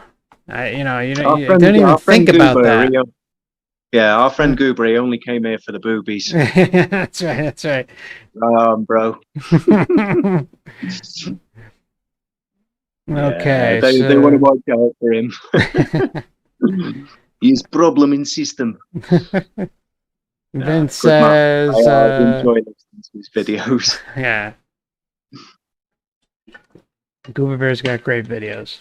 Vince says, how do you think we get out once out of the body? Like going into the dark void or something else? Where do we go? That's where do we go is probably the most asked question that I get.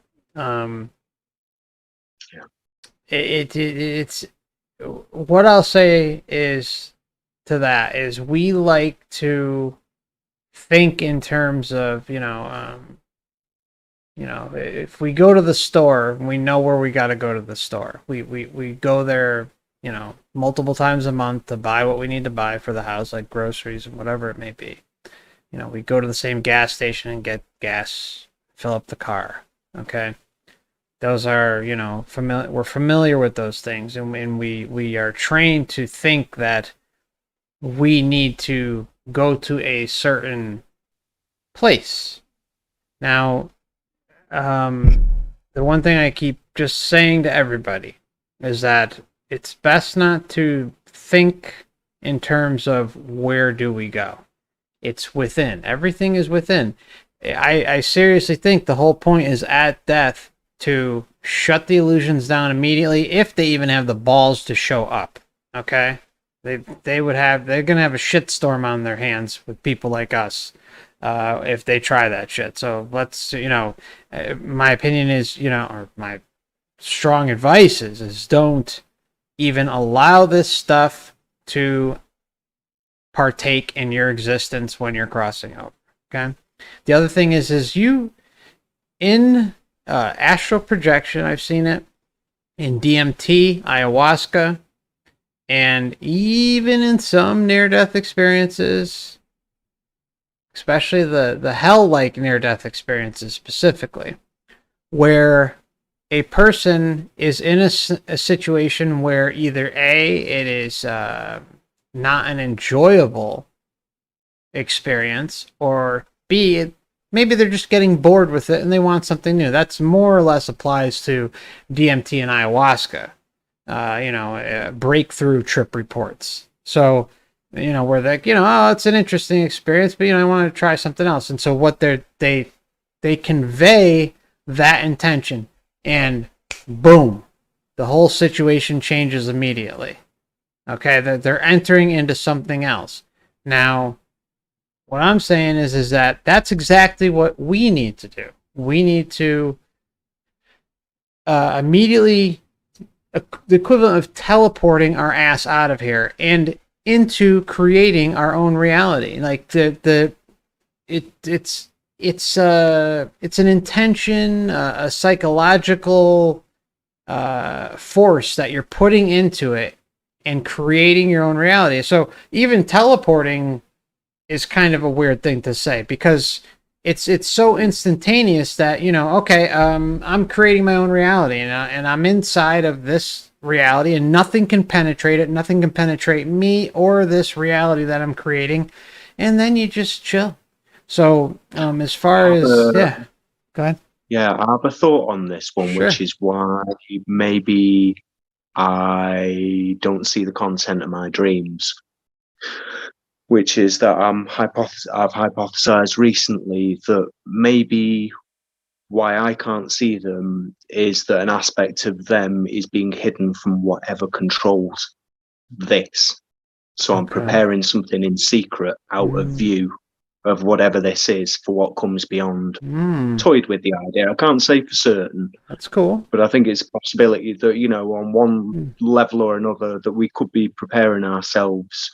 We could be arming them with all the information they need, likely. If All you have to do is have the thought. All you have to do is have the thought. I mean, they have it all. So there's nothing that they're not privy to. That's the worst problem, is thinking. I mean, the life review again proves that every goddamn thing is recorded. Every thought, every action is taken into account. So we're at a disadvantage when it comes to that. But I think as long as the sovereignty and liberation and being maintained within your reality, and not saying, oh, here's a big void reality, come on in, I mean, I think that's where, we would be failing ourselves, is having some reliance on a pre-existing void, not a void of our creation. But go ahead. I'm sorry. I kind of trampled on you there. No. Just fascinating. I was enjoying listening to what you were saying.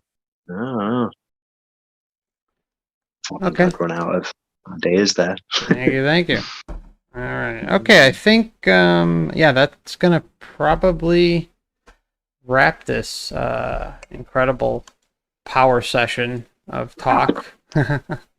I just wanted to add really quick before we say bye to Simon that I do have 2 YouTube backup channels, which are in the description tab. I have an Odyssey account where I'm doing live streams over there every once in a while that will not be seen on here for obvious reasons. And I also have a Twitch that I never use, a Twitter that I barely ever use, and an Instagram that I never use. So if you want to sign up for those, feel free. My promotional efforts are always come through. And there are channel memberships for anyone interested in joining that. We do have monthly members live streams, and I think the next one is going to be